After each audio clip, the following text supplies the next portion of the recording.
copy of your Class A CDL is required with your voucher to receive your vaccine. Go to truckersfund.org under the Health and Wellness tab to get your voucher. Sponsored by St. Christopher Truckers Relief Fund.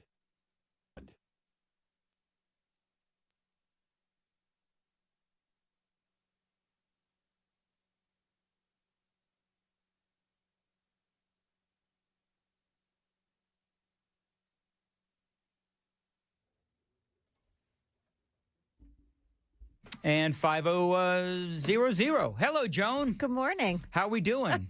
We're doing great. So apparently the OPEX is frozen. Oh, One, man. 2, 3, 4 words that will send shivers down the spine of all broadcasters in this building. OPEX yeah. is frozen. All right. Is OPEX 1 or 2 words? It doesn't matter. Okay, so OPEX is frozen. So what we're going to do is we're going to have you do the newscast right now on WTN. Yeah, you got it. Right now it is 5 o'clock and I'm Joan Jones with your top stories. Look at this. We're going to have a warmer day today. Lots of sunshine. We're going to 82 degrees. It's going to be gorgeous. In the news, Iran has told Pakistani mediators that it will send a team to negotiate today. And it comes just as the U.S. team is also headed to Islamabad. Pakistan making every effort possible to try to bring both sides together to secure a peace deal in Iran. In fact, Pakistan's chief of the army spent 3 days in Iran meeting with officials there, trying to work out a path back to the negotiating table. And here in Islamabad, much of the city is on lockdown. We went through a number of security checkpoints, streets are blocked, and stores closed as world leaders converge on the city once again for more talks on ending this war. Marcus Moore, ABC News, Islamabad, Pakistan. Yeah, meantime, a maritime data tracker has found that more than 24 Iran-linked ships have evaded the U.S. blockade at the Strait of Hormuz. Federal investigators looking into that close call between 2 Southwest planes near Nashville, as heard on ATC.net. Nashville Tower, Southwest 2718, 10-mile final, 02 left. 2718, Nashville Tower, 2 left, clear to land, 2 left, Southwest 2718. Yeah, flight records show one of the jets was mistakenly directed into the path of another jet just after takeoff. Both crews responded to the collision warnings and avoided a possible crash. The FAA is investigating. And in Portland, a family dog attacked an infant, killing the child. A family dog came in the back door of a home and attacked an infant. The baby died. Officers say the dog was still aggressive on scene, so they had to euthanize it. Yeah, police have not released information about the breed of that dog that was involved in the attack. Market Numbers brought to you by Beacon Capital Management, online at beaconcm.com. Stocks fell while oil prices rose as a fragile ceasefire between the U.S. and Iran shows signs of strain. The Dow was nearly even. The S&P fell 16 points. The Nasdaq dropped 64. Companies with large fuel bills saw the biggest losses. The price for a barrel of Brent crude oil climbed 5% to $95 on worries that Iran could keep petroleum pent up in the Gulf if it continues to block tankers from exiting the Strait of Hormuz. The ceasefire is scheduled to expire Tuesday night into Wednesday morning. On the winning side of Wall Street was TopBuild, a distributor of insulation and building products, which jumped 18%. QXO is buying it in a deal valued at roughly $17 billion. A website launched Monday for businesses to apply for refunds on tariffs, which the Supreme Court struck down in February. Several companies reported glitches and error messages. Michelle Franzen, ABC News. And stock futures are on the plus side. We've got the Dow futures up 113 right now. NASDAQ futures gaining 87. S&P futures, they are plus 16 points. That is your latest news. Stick around. Traffic is next. I'm Joan Jones, WTN News.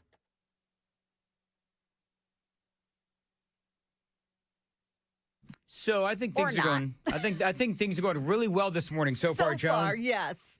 Lovely. All right, so I guess I'm looking for some direction. Should I just go ahead and start the show, Sam? You got a few minutes to intro some stuff. Okay, very good. Oh, I love that. You can talk about what you will be talking about. No, you know what? Once I start talking, Sam, I have to go for like 20 minutes. That's just, it's the way that it works on Nashville's Morning News. Ah. Ta-da.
Just a minor slowdown on 24 in the Smyrna area this morning. Not sure if that's construction related, but they'll be removing the construction zones in the next hour or so. So just take it easy as you go along there. On 40, things look okay. No problems on 65 so far.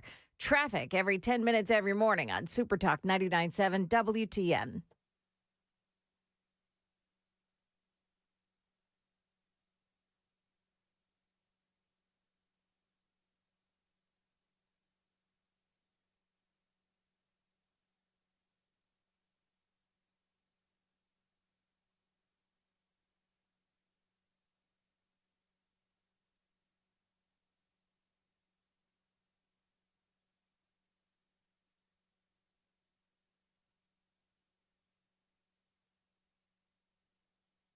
.508 Super Talk 99.7 WTN. Good morning to your friends and welcome on in to a Tuesday. It is April 21st on Super Talk 99.7 WTN. All right, so Joan, I want to make sure that I have everything right. Good luck with that. Uncertain as far as the peace negotiations are supposed to take place. J.D. Vance is on his way there, if not already in Islamabad, Pakistan. So J.D. Vance is there. And, of course, Jared Kushner, Steve Witkoff, they are there. However, we don't really know if the Iranians are going to show up. And I know that there is a couple of different guys now that are in charge of Iran. You've got the new head of the Islamic Revolutionary Guard, who apparently is now a big-time hardliner. So we're negotiating. Bottom line is we're negotiating with the wrong guy. Yeah. Isn't this, I hate to say, I told you so, but I told you so, right? I mean, this has been something that we've been talking about for a long time. Mm-hmm. How do we know that we're negotiating with the right person? This is the headline. Who is Ahmad Vahidi, Iran's new IRGC chief tied to global attacks and death to America ideology? This dude's a nut job. And this is the guy that is now in charge of the Islamic Revolutionary Guard. And this is apparently the guy who has been running interference with the peace negotiations with America. So now we have an issue. Is this somebody else that we're going to have to try to assassinate? What did I say? I said, you kill these guys, and there's just another, nut job. White bearded, turban wearing nut job just right around the corner. Yeah. Apparently, they're full of them over there in Iran. Well, they're full of something. Yeah. As President Donald Trump's deadline for Iran to decide whether to extend a 2-week ceasefire between the two countries approaches, attention is increasingly turning to Iran's president, Mahmoud Pezeshkian, but to a shadow Revolutionary Guard commander with a long record of terror, repression, and hardline ideology. Ahmad Vahidi, recently elevated to the top of the Islamic Revolutionary Guard, the elite paramilitary force within Iran's military, is emerging as one of the most powerful men in Iran. And according to analysis, one of the key figures likely deciding whether Tehran resumes fighting or continues talks. I'm reasonably certain he's going to want to continue to fight, just based on what I'm hearing about this guy. They say by any standard, Vahidi is considered a radical even within the regime's hardline elite, and his rise is a warning that Tehran's war machine now calls the shots, says Lisa DeFori, a foreign policy analyst and journalist, Fox News Digital. Finally, they say putting someone with such a bloody and murderous record at the top of the Revolutionary Guard Corps confirms that the regime is not moderating under pressure. On the contrary, it is doubling down on men whose careers are built on hostage-taking, assassinations, and domestic repression. By any standard, Vahidi is considered a radical even within the regime's hardline elite, and his rise is a warning that Tehran's war machine is now calling the shots. This is why, what did I say yesterday? We got to stop p-footing around with these folks. I mean, when is Bridges and Power Plant Day? Is that today or that tomorrow, Joan? Do you remember? What is it? Bridges and Power Plants Day? That would be tomorrow because if nothing happens today. Yeah. It's, it's bullseye day tomorrow. I don't think anything's going to happen. Do you think anything's going to happen tonight? As far as well, I think they're going to agreement being reached. No, yeah, no, they're going to do some chatting, but by and large, at the end of the day, no, I don't think that they're going to come to an agreement because we are negotiating with the wrong people, and so now the president is going to have to figure out what in the world is he going to do to try and deal with the Iranians because the Islamic Revolutionary Guard, they are the ones that are calling the shots, and so now we have a situation where the president is going to have to do what he ultimately does not want to do. Because I don't think he wants to destroy Iran. I don't think that he wants to knock out their power plants. And by the way, the Iranians are saying that they are going to reveal new cards. They're going to reveal new cards on the battlefield. What do you think that is? A different shade of sand. A different shade of sand. Very good, Sam. Iran is saying they will not negotiate at all until the naval blockade of the Strait of Hormuz does continue. So if the naval blockade is still going on, they will not negotiate. So as long as their ports are closed, they're not going to. So why are we going to Pakistan? I don't know why we're even going, but whatever. The closure has been expanded to include cargo ships carrying contraband, including weapons and ammunition. Iran is now saying they are ready to reveal new cards on the battlefield. J.D. Vance is set to travel to Pakistan. You know what's so interesting about the whole J.D. Vance going to Pakistan thing, Joan? What's that? Is that yesterday I had like 50 people telling me, Dan, you're behind. J.D. Vance is already going to Pakistan or he's already in Pakistan. I'm like, I don't think so. And then come to find out he was not. I guess he either left last night or he's going to leave at some point today. What do you have as far as J.D. Vance's whereabouts? Is he in Pakistan, on his way to Pakistan? He's on his way. He's on his way. As far as I know, yeah. Okay. I mean, I'm not really surprised that they're keeping J.D. Vance's travel schedule on the down low, especially considering where he's going. Well, yeah. J.D. Vance is set to travel to Pakistan, and there are some that are saying that even though Iran has said they will not be negotiating, they will be sending a delegation to the table. Muhammad Ali Sabani, editor of a local news outlet there in Iran, saying, I think the Iranians really do want a deal, but Donald Trump, they say, is just too crude. Is that what it is? Is that what it is? That Donald Trump is just too crude, and that's why we don't have a peace deal? Coming from the propagators of child marriage. That's exactly right. Here's the key phrase. The Iranians feel like time is on their side. What have I been saying? The Iranians, the government, the Islamic Revolutionary Guard, they don't care about polling. They don't care about elections. They don't care about the lives or the deaths of the people of Iran. They don't care about their own lives. So, yeah, I would say this is where I would agree with Muhammad Ali Sabani, that the Iranians, they do have time on their side. Do we have all the weaponry that we need? Apparently so. But the Iranians can do what they've always done. They could just wait us out. They've always done this. It is 5:16. Time to check the roads on WTN. Yeah, still nothing big happening on the roads so far this morning. Just a minor delay on 24 westbound through the Smyrna area, probably because of construction. They'll be picking that up soon. Traffic every 10 minutes every morning on Super Talk 99.7 WTN.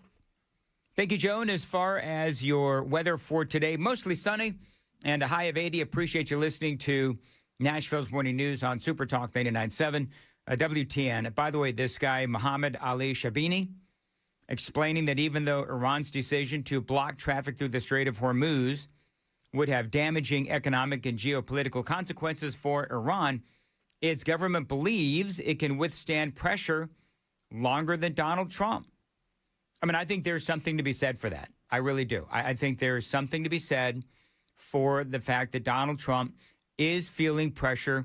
We do have the midterm elections, and we have a lot riding on those midterm elections. And, you know, the more that the Republicans in the Senate, we're going to get into this a little bit later on, but given the fact that the Republicans in the Senate simply will not eliminate the filibuster to get the Save America Act passed, then we have even more riding on the midterm elections.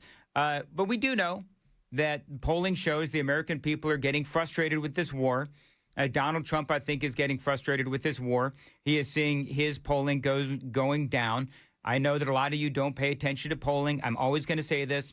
You may not pay attention to polling. Donald Trump does. His messaging has been all over the place. The president posts a lot on Truth Social, a myriad of threats.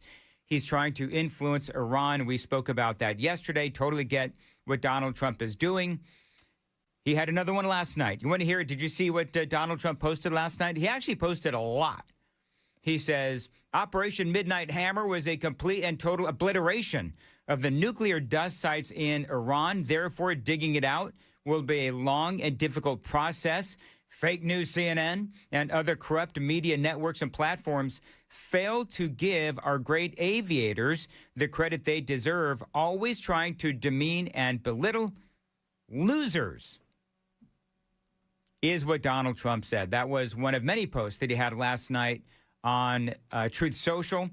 Along those same lines, Caroline Leavitt was on Sean Hannity's show last night, and I'm going to play some audio from her straight ahead. But first, Joan, I know that I don't believe that I did the traffic. Our clock is a little off because of the computer meltdown right at the beginning of the show.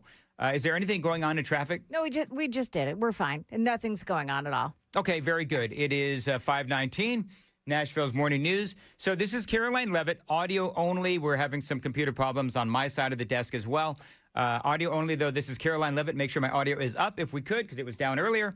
Caroline Leavitt on Sean Hannity talking about the mainstream media. It's incredibly frustrating, Sean. And if the American people want the truth, they definitely should not pick up the New York Times or the Wall Street Journal or watch CNN, especially these days in the midst of this incredibly successful military operation against Iran. It's almost like these legacy American media outlets were rooting for the Iranian regime over the American people, over our great United States military, because they are so rooted in their opposition to President Trump, rather than seeking and reporting on the facts. The facts are the United States of America tonight have never been so close to making a truly good deal, unlike the horrific deal signed by Barack Hussein Obama, than we are right now. Why? Thanks to President Trump's brilliant negotiating tactics and thanks to the success of Operation Epic Fury, a mission that he launched after 47 years of Iran being at war with the United States of America and having presidents for 47 years who lacked the courage to do what President Trump finally had the courage to do. I'm gonna call a little bit of BS on this. You folks know how much I like Caroline Leavitt, but I'm also going to say that you can have legit questions about the direction of this war and not be riddled with TDS. I mean, can we all agree? For example, I mean, I have some questions about the war. Chris Hand, Matt Murphy, both have legit questions about this war, and I would not say that either one of those two gentlemen have Trump derangement syndrome at all. So I think that the administration, I think that they have to be better at being able to answer legit questions about the war without simply saying, oh, they've got TDS. No, it just has nothing to do with TDS. It has to do with asking legit questions about whether or not we're going to have to put ground troops in Tehran. It has to do with President Trump continues to say we're a couple of days away, we're a couple of days away, we're a couple of days away. And we're clearly, every time he says that, we're not a couple of days away. And it's okay to say, you know what, we thought that this would be an easier rollover of Iran, but it turns out, no, it's not as easy as we thought. It's okay to say that without accusing people who have legit questions about what is going on of having TDS. There are a lot of questions, an abundance of questions regarding what is going on right now, regarding the war and the closure of the Strait of Hormuz. Are we negotiating with the right people? What is happening behind the scenes? there is a lot of questions that the American people have. You folks know that I voted for Donald Trump 6 times. I used to say 3 times. Then Murphy's show said, well, Dan, I voted for Donald Trump 6 times when you start talking about the primaries as well. Got me. 6 times I voted for Donald Trump. So I don't have TDS. Murphy show doesn't either. Chris Hand doesn't either. You can have the appropriate questions and not have what I would say is an untruth said about you. How about just answering the appropriate questions? It is 5:22 on Nashville's Morning News on Super Talk 99.7. Joan's got the news at 5:30. Joan. Yeah, coming up here, what the state Senate just did that could change the way pharmacies operate in the state of Tennessee. We'll tell you about that coming up at 5:30 on Super Talk 99.7 WTN.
527 Super Talk and 99.7 WTN. Do you know what I'm curious about, Joan? What's that? I'm curious because I was talking about how, the Trump administration. I'm not usually one to scream propaganda. All right. Like, I don't like to do that. But I'm playing that audio of Caroline Leavitt on Sean Hannity, and it did sound a little propaganda-like. I'm just going to tell you. That doesn't mean that I've got Trump derangement syndrome or anything like that, but I'm just telling you. So it's okay to be able to ask questions, and you should not be called, Trump derangement syndrome. So here's my question for the super texters. What questions do you have about the war? Knowing that a lot of these people, and you know what, if the Trump haters on there, like 2805 and some of these folks, I don't really, you're free to text in, but I actually want to hear from the Trump supporters, people like me, who have legit questions about the war. I want to know what their questions are, and I'm just going to start compiling them because I think that there are legit questions to ask, and we shouldn't be called, TDSers. Mine are this, and this is just in the 90 seconds that I had before coming back. Here are mine. Are we negotiating with the right people? We've dropped massive amounts of military bombs, the whole thing. How is Iran and their military still standing? That's not taking away from our incredible military, but it's just a fact that we've done a lot of damage. We've blown up a lot of things, but they're still standing. How close are we to toppling of the IRGC, the Islamic Revolutionary Guard? Are we close to toppling them? There's been a lot of conflicting messaging. Do we need to dig up that nuclear dust or don't we? Donald Trump has said two different things on that nuclear dust. Did we destroy their Navy or did we not? Because last time I checked, they still have some naval vessels in the Strait of Hormuz. So I've got questions.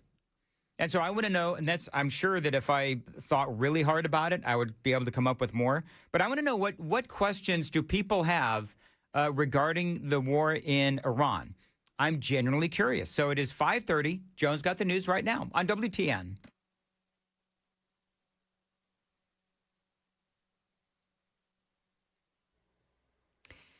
Good morning. It is now 5:30. I'm Joan Jones with your top stories. A gorgeous day ahead. We've got sunny skies and 82 for today. The Tennessee Senate has passed legislation that would change the way pharmacies can operate. Fox 17 saying this would affect CVS pharmacies in particular. Now, the law would no longer allow drugstores to negotiate prices with insurance providers or government programs directly. A third party would be required to step in. CVS says that if the bill does pass, it would be forced to close its Tennessee stores. Lawmakers say, however, that's just not true. The bill now goes to the House for debate and for a vote. Virginia voters are going to the polls today. They'll decide whether to let the state legislators redraw congressional maps to carve Republicans almost completely out. Avery Harper is ABC News political director. Virginia is a pretty purple place to be. But I do think it's just really important to remind folks that what we're seeing here is not normal. It is highly unusual. States typically only redraw their congressional districts every 10 years after the census, right, or in response to some sort of court order. And so what we're seeing here is a purely partisan effort. Yeah, even the ballot question was allowed to be partisan. It includes a phrase that says voting yes will allow voters to adopt new districts to restore fairness. Oh, my God. I'm sorry. That's what it says on the ballot. I know I'm not supposed to interrupt your news. Yeah. But you flipping kidding me? Nope.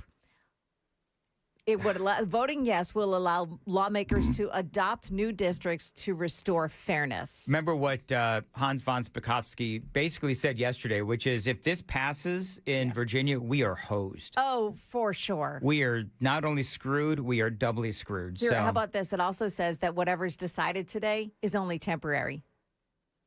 Well, it is, because they're going to have another census in 2030, but that gives them 4 years to change whatever law they need to change in Virginia to make it more permanent. So, all right, very good.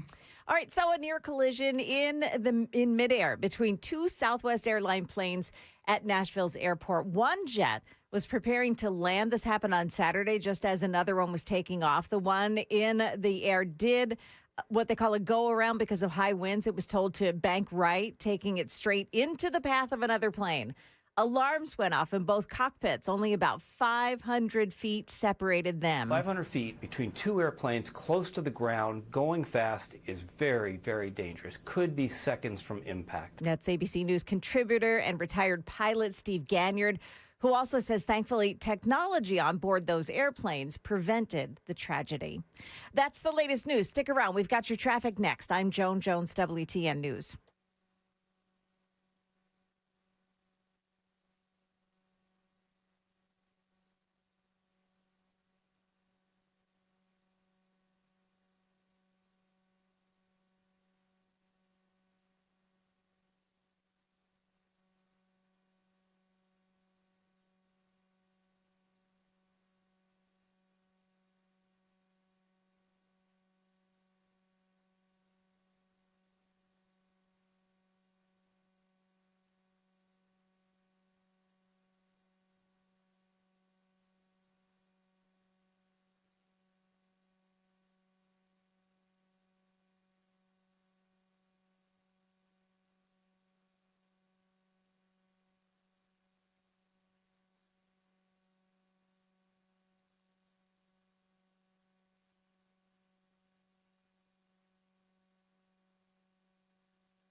Still pretty clear on the roads this morning with just minor delays heading on westbound 24, starting in Laverne, headed all the way up to the area where it joins with 40. 65 looks okay this morning. 40 itself, there's really no problem so far. Traffic every 10 minutes every morning on Super Talk 99.7 WTN.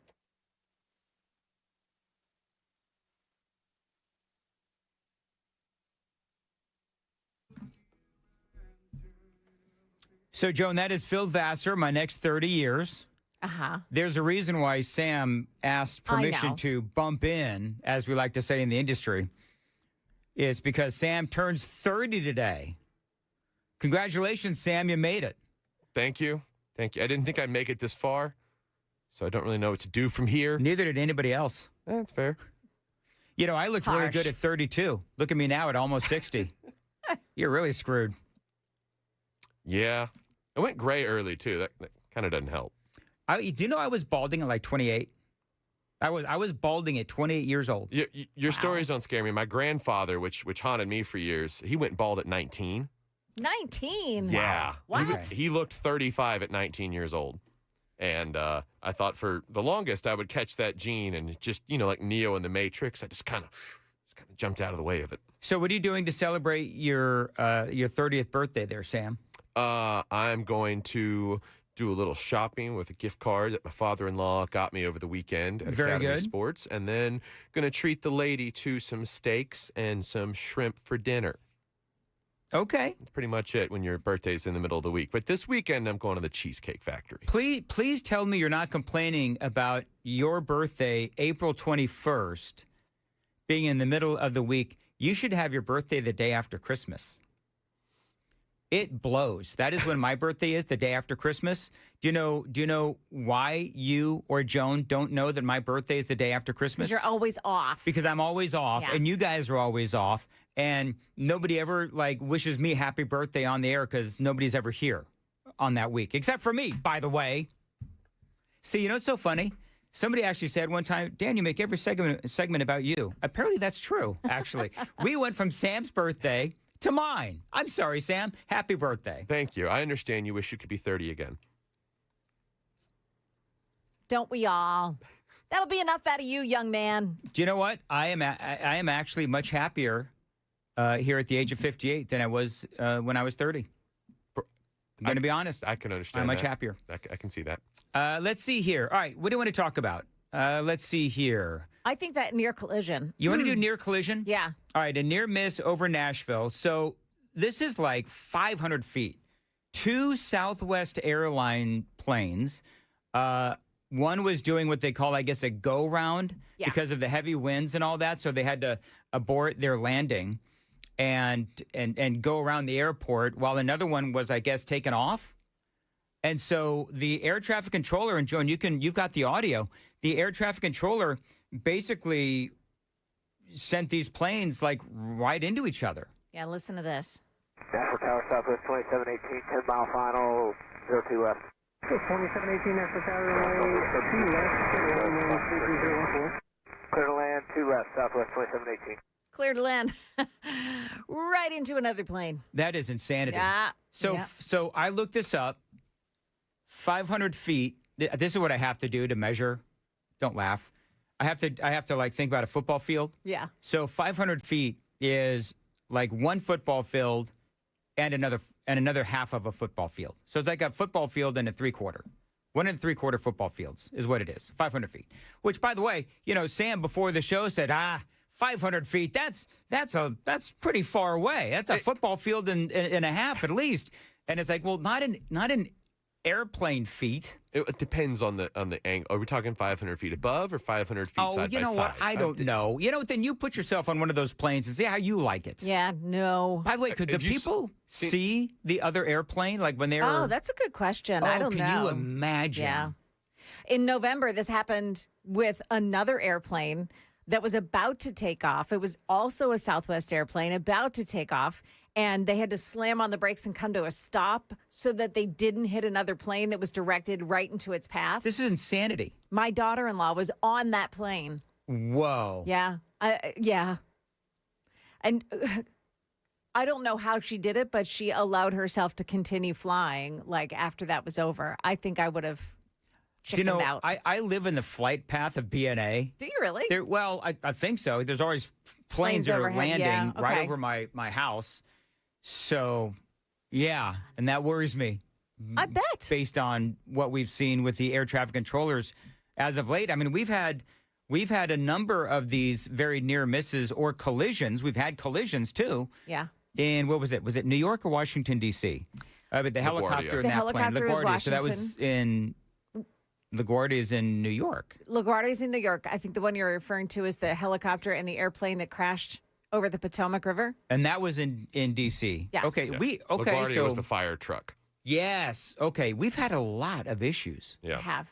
So, in an effort to get things back in order and to hire more air traffic controllers, because apparently there's a lack of them, listen to ABC's Jim Ryan, the reporter there, Jim Ryan, talked about some of the unorthodox methods that they're using to hire new air traffic controllers. Radar station ahead.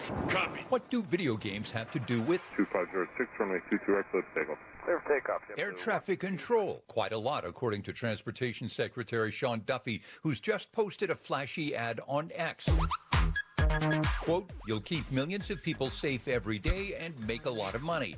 The annual air traffic control hiring window opens Friday. Jim Ryan, ABC News. How is that Isn't music? something? Well, that's like quirky music from a video game. Okay, so a couple things. Yeah. Do you know that I actually heard that report yesterday that you ran, Joan? I started talking to Riker. Yeah. Because Riker's into gaming, like big time. Yeah, but he's got questionable airplane skills. I think we've learned that at this point. Right. Isn't Yeah, his that's a airplane great up point. at Charlie Daniels Park somewhere? That's still? a great point. Yeah. Do you know, I think it was weekend before last that airplane ended up in a tree for a third time.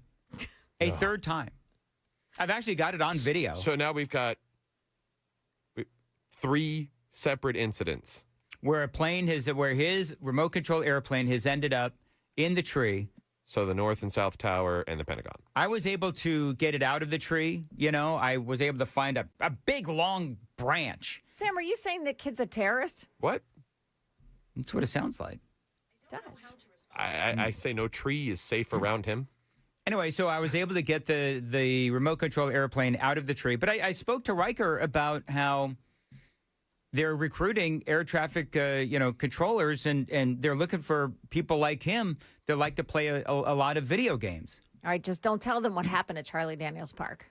3 different times. 3 times. Yeah, he wasn't. He didn't seem real interested. He said, "I'm only 12, Dan."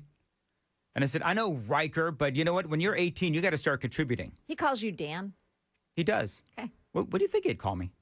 So does his well Dan hurt the most? No, it's actually comical. Because he does. He throws down well Dan because Amy throws down well Dan. And no, he used to call me Jasmine. I don't know what you're referring to, Joan. That's right. That's right. I didn't know if he'd call you Dad or no. No, he's got a dad. But he used to call me Jasmine. That was, everybody who's listened long time. When he was 3, for whatever reason, he started calling me Jasmine. And we could not figure out why. But for years, he called me Jasmine, which I think is from one of the... Aladdin. Yeah.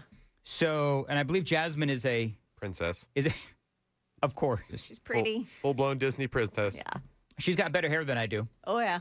So we have no idea why at the age of 3 he started calling me Jasmine, but he did. And we just, okay, we went with it. Amy was like, no, his name's Dan. He couldn't get it through his little skull. His thin little skull that my name was Dan. It was Jasmine. Okay, whatever. It's like, I'm not going to make a big deal out of it. And then finally, several years ago, he finally realized my name was Dan. And so, which is fine. It was almost kind of a sad day when he stopped calling me Jasmine because it was like a family joke. Anyway, so the reason I thought it was interesting about the music that was on that report is because have you actually, and I know Sam would be able to talk about this, have you actually heard some of the music on video games? Yeah. That is not what we hear on today's video games. No, it's not. It is like today's video game music. It's not like, Pac-Man music of years ago. It is like emu screamer stuff. Yeah. Yeah, there's a lot of hip hop. There's a lot of like modern alternative punk rock and stuff on there. And I'll be honest, that cut sounds like if you were trying to make a bad movie about a club. That sounds like Donkey Kong. You know what I mean? Yeah. So, by the way, Or real Frogger. quick, I've got some video here if I could. This is Sean Duffy talking about the success of recruiting some of these air traffic controllers because the Trump administration is actually doing pretty good. We've had a flood of people young people coming in that want to be air traffic controllers. Again, they have to be qualified. We have to go through an assessment process, but this has been wildly successful. And if you think just what these gamers are doing on screens and they're talking, and there's a lot of things going on, they're used to that, and that's actually what you're doing in a tower, in a facility. And so they've become well suited. We've had a flood of. So there you go. I mean, they're doing everything they can. They have one hurdle. You got to find the sober ones. The sober gamers? Yeah. Are they typically not sober? There's a lot of gamers that they reach a flow state on a combination of like alcohol and caffeine. Oh. That's how they. I know that they do a lot of monster drinks. Yeah. That's why you get all those energy drinks. I mean, that's been a tradition since I've been a kid. That basically you have a video game release sponsored by some caffeinated beverage. Yeah, but I didn't know about the alcohol stuff. Yeah. Or I mean, that California gaming community, they do that other thing.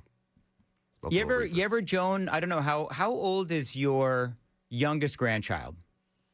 My youngest? No, your oldest grandchild. How old is your oldest grandchild? She's about ready to turn 3.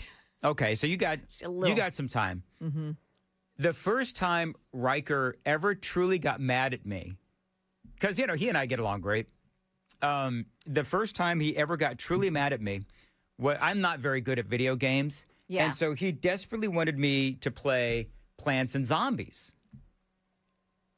And I couldn't do it. I don't even know what that is. It's a video game. You grow plants to defeat the zombie invasion from your backyard. That's exactly right. Sam knows. Wow. And I tried to play Plants and Zombies, man, and I couldn't do it. And he got so mad at me because, he's like 10. No, he's I think about 9 years old, and he's trying to explain to me how Plants and Zombies work. And I can't do it. And it's a strategy game. Well, he literally, at 9 years old, got mad at me and took away the remote and kicked me out of his room. Wow. Oh, yeah. He was not happy because he wanted somebody to play with because his mom wasn't home. So I'm sitting here trying to play, and I'm trying to be a good sport about it. I hate video games. Like, I don't like them. I do. And when I was young, and Joan, I know that you can relate. When I was young, it was easy stuff. Tetris. Pong. Stop Ms. it. Pac-Man. I was good at that. Pac-Man, Ms. Pac-Man, Space Invaders, Asteroids. How many times do we have to teach you this lesson, old man? That was But that. we used to do the Wii. That's Remember what Riker Wii? channeled. We, with the. You would have bowling and tennis and all those things. Oh, and but then they had the Wii punching. Fit with the little balance board, and you could do the balance ski board. jump. Mm-hmm. We used to do that. Sunday night was like Wii Fit night or Wii night.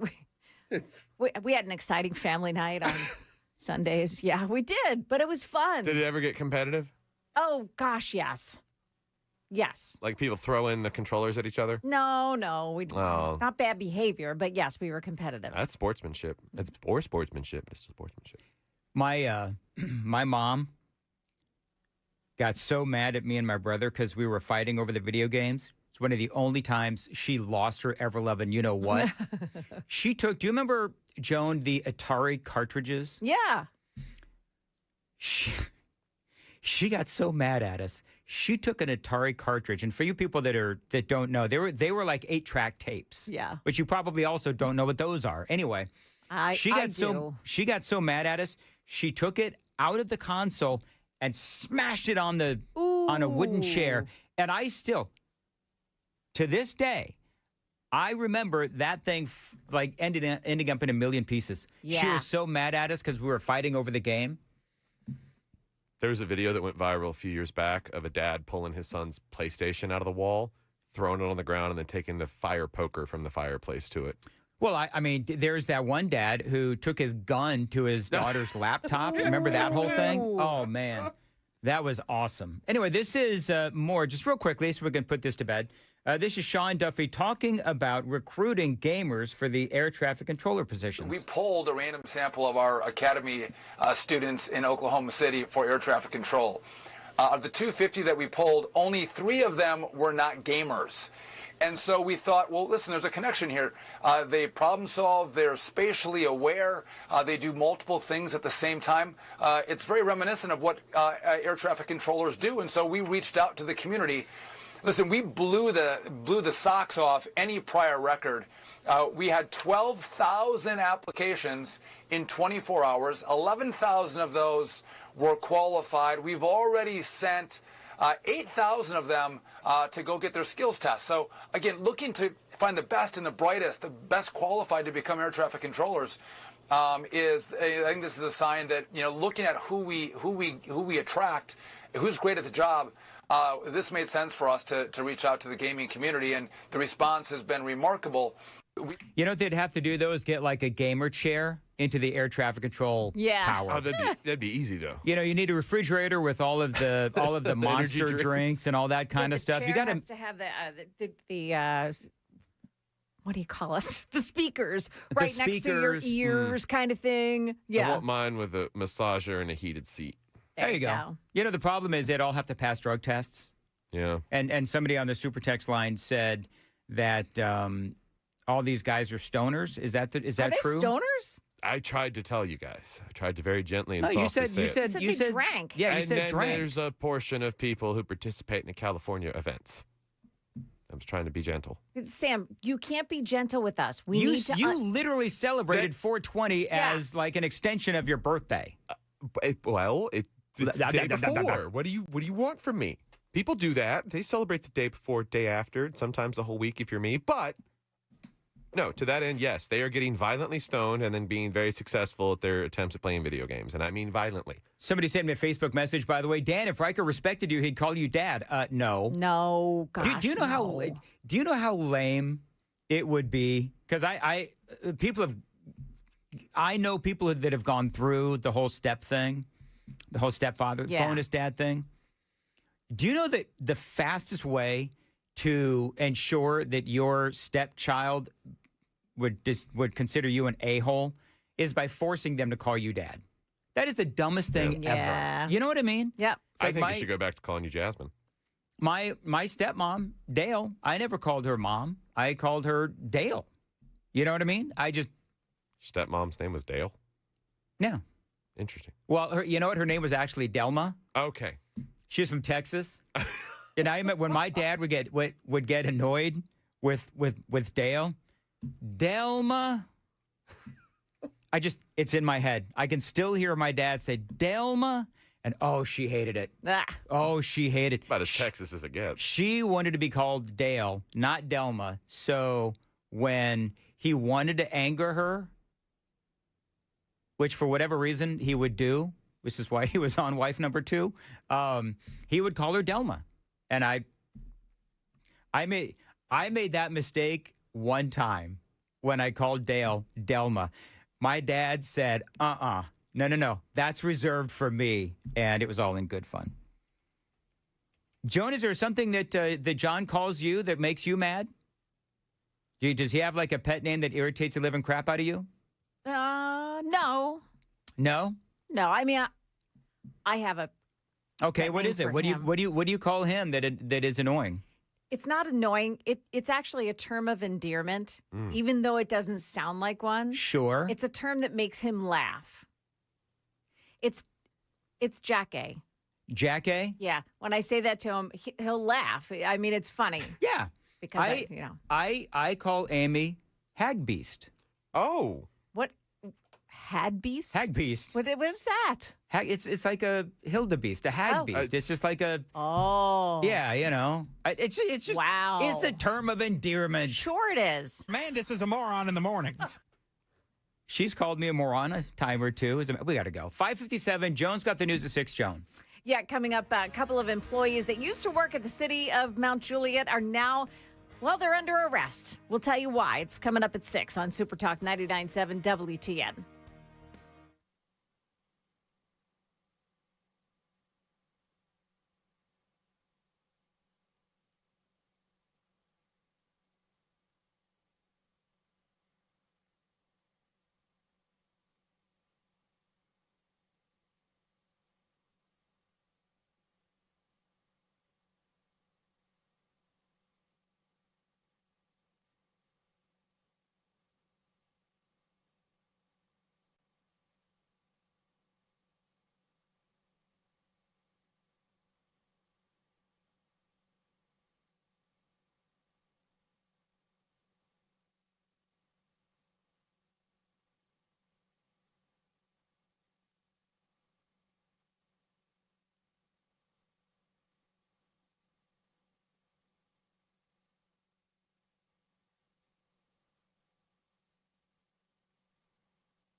Good morning. Now 6 o'clock, and I'm Joan Jones with your top stories. President Trump says he feels no pressure to strike a deal with Iran as a new round of talks is set to get underway in Pakistan. Into the war, the Strait of Hormuz remains a pressure point. Iran now vowing to retaliate after U.S. Marines seized an Iranian cargo ship allegedly trying to bypass the U.S. blockade on Sunday. Central Command releasing video of Marines rappelling down onto the deck of the ship. The vessel and its Iranian crew taken into U.S. custody. Marines searching the shipping containers on board. The ship reportedly had stopped in China and was likely carrying equipment that could be used by the military. That's ABC's Marcus Moore reporting from Islamabad. 2 former employees with the city of Mount Juliet have been charged with operating a scheme to sell old cell phones for profit. River Johnson and Marshall Taylor, both working in the information technology department before they were abruptly dismissed last year. According to indictments for both Johnson and Taylor, they are accused of theft of property between $2,500 to $10,000 during June of 2022 and June of 2024. The indictments mention iPhones. Taylor was also accused of theft of money between $1,000 to $2,500. That's Kendall Ashman at News 2 there. The TBI investigated. They brought those charges. Both men have bonded out of jail. Kevin Warsh testifies before a Senate committee today. He's President Trump's pick to chair the Federal Reserve to replace Jerome Powell. Don't expect a yes vote from North Carolina Senator Tom Tillis until the DOJ investigation into that $4 billion Federal Reserve renovation project is over. And Jerome Powell says he's not going to step down until Warsh is confirmed. Market numbers brought to you by Beacon Capital Management, online at beaconcm.com. With the world waiting for another round of peace talks between the U.S. and Iran, oil prices are on the rise again. The international standard Brent crude was up nearly 6% overnight, topping $95 a barrel. Stock futures were pointing slightly higher this morning after the major averages closed lower yesterday. The Standard & Poor's and Nasdaq Composite each gave up about 0.25% Monday, while the Dow Jones Industrial Average slipped a fraction. A big change is coming at the core of Apple. CEO Tim Cook, who took over for the late Steve Jobs, will step out of the corner office at the end of August. During Cook's 15-year tenure, Apple's value jumped by more than $3.5 trillion. Jim Ryan, ABC News. Looking good on the futures market this morning. The Dow futures are up 306 points. That's the latest news. Stick around for your traffic. I'm Joan Jones, WTN News.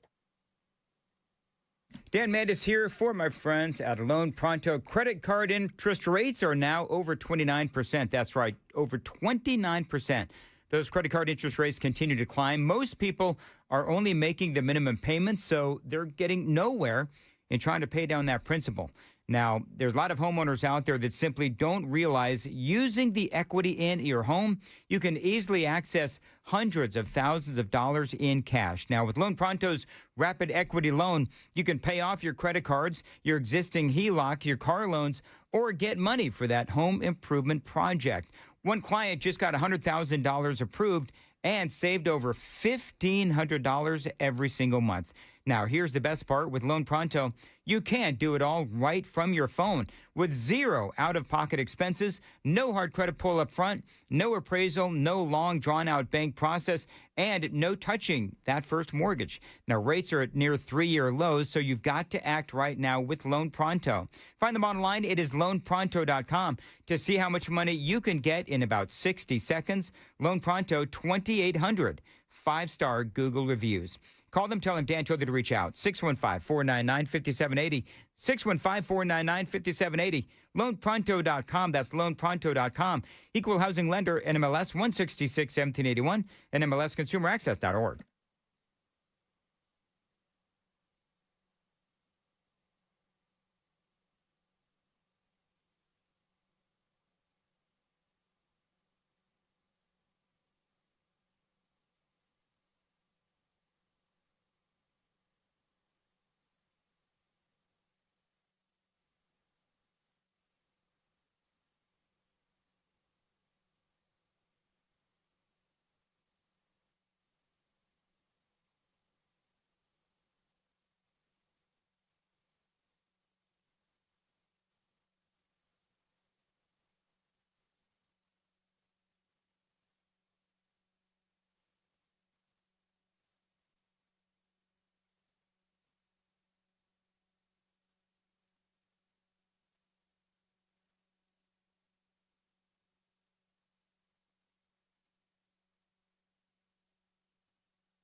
All right, the delays are starting to stack up now in the Laverne area, heading west on 24 this morning. Just normal volume, but just getting heavier now. Things look okay on 40 and 65. Checks out all right. Traffic every 10 minutes every morning on Super Talk 99.7 WTN.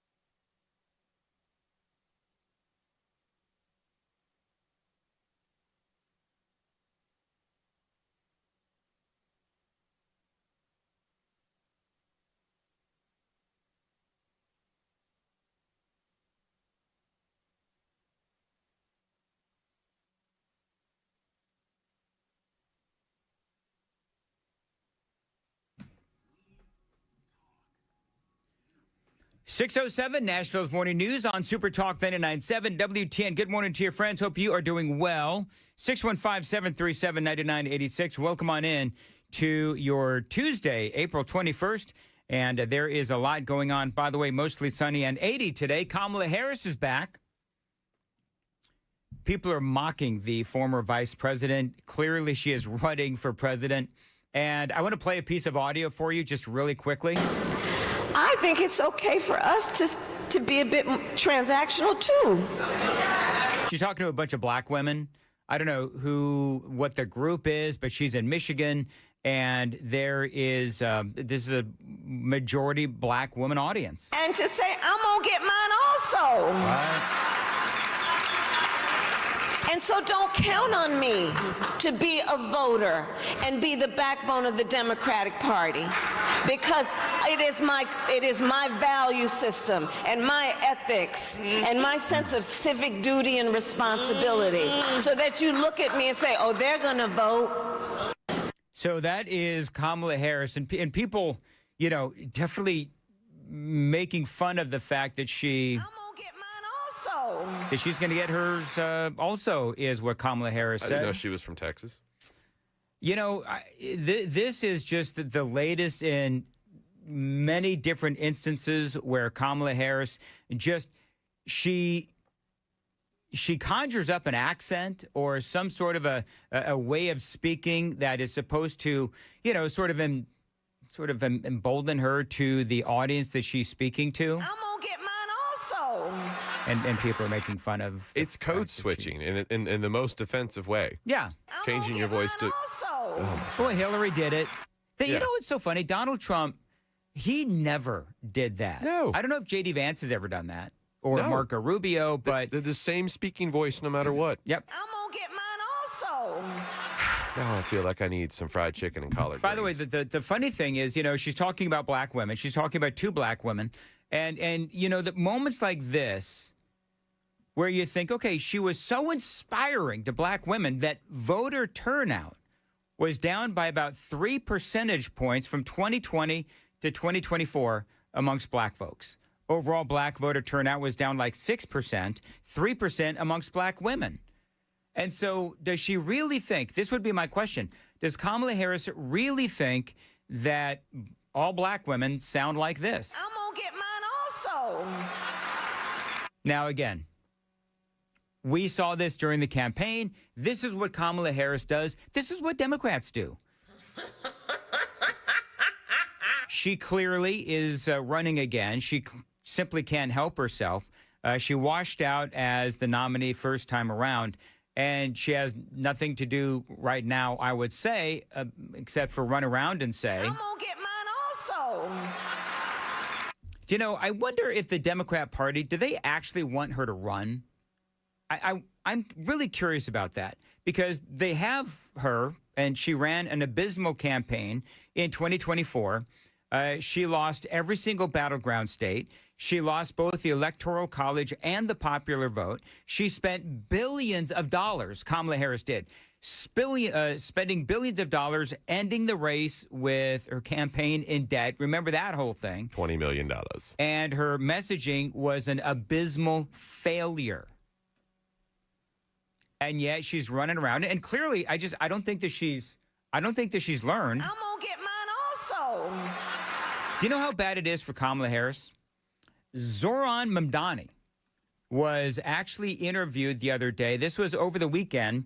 And he was asked about whether or not Kamala Harris should run for the presidency yet again.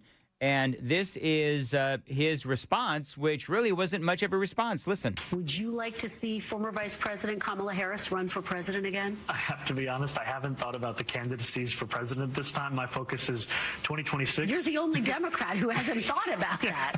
And I'm proud to say that I am not and will never be running for president. Wow. So he will not even give a comment about Kamala Harris running for the presidency. Now, all of the things that I just mentioned, the abysmal campaign that she ran in 2024, she lost every battleground. She lost the electoral. She lost the popular vote. She spent billions on a race. She ultimately lost. The campaign ultimately ended up in, $20 million in debt. Do you remember when the Democrat Party, do you remember when they spent all that money trying to figure out how to relate to males?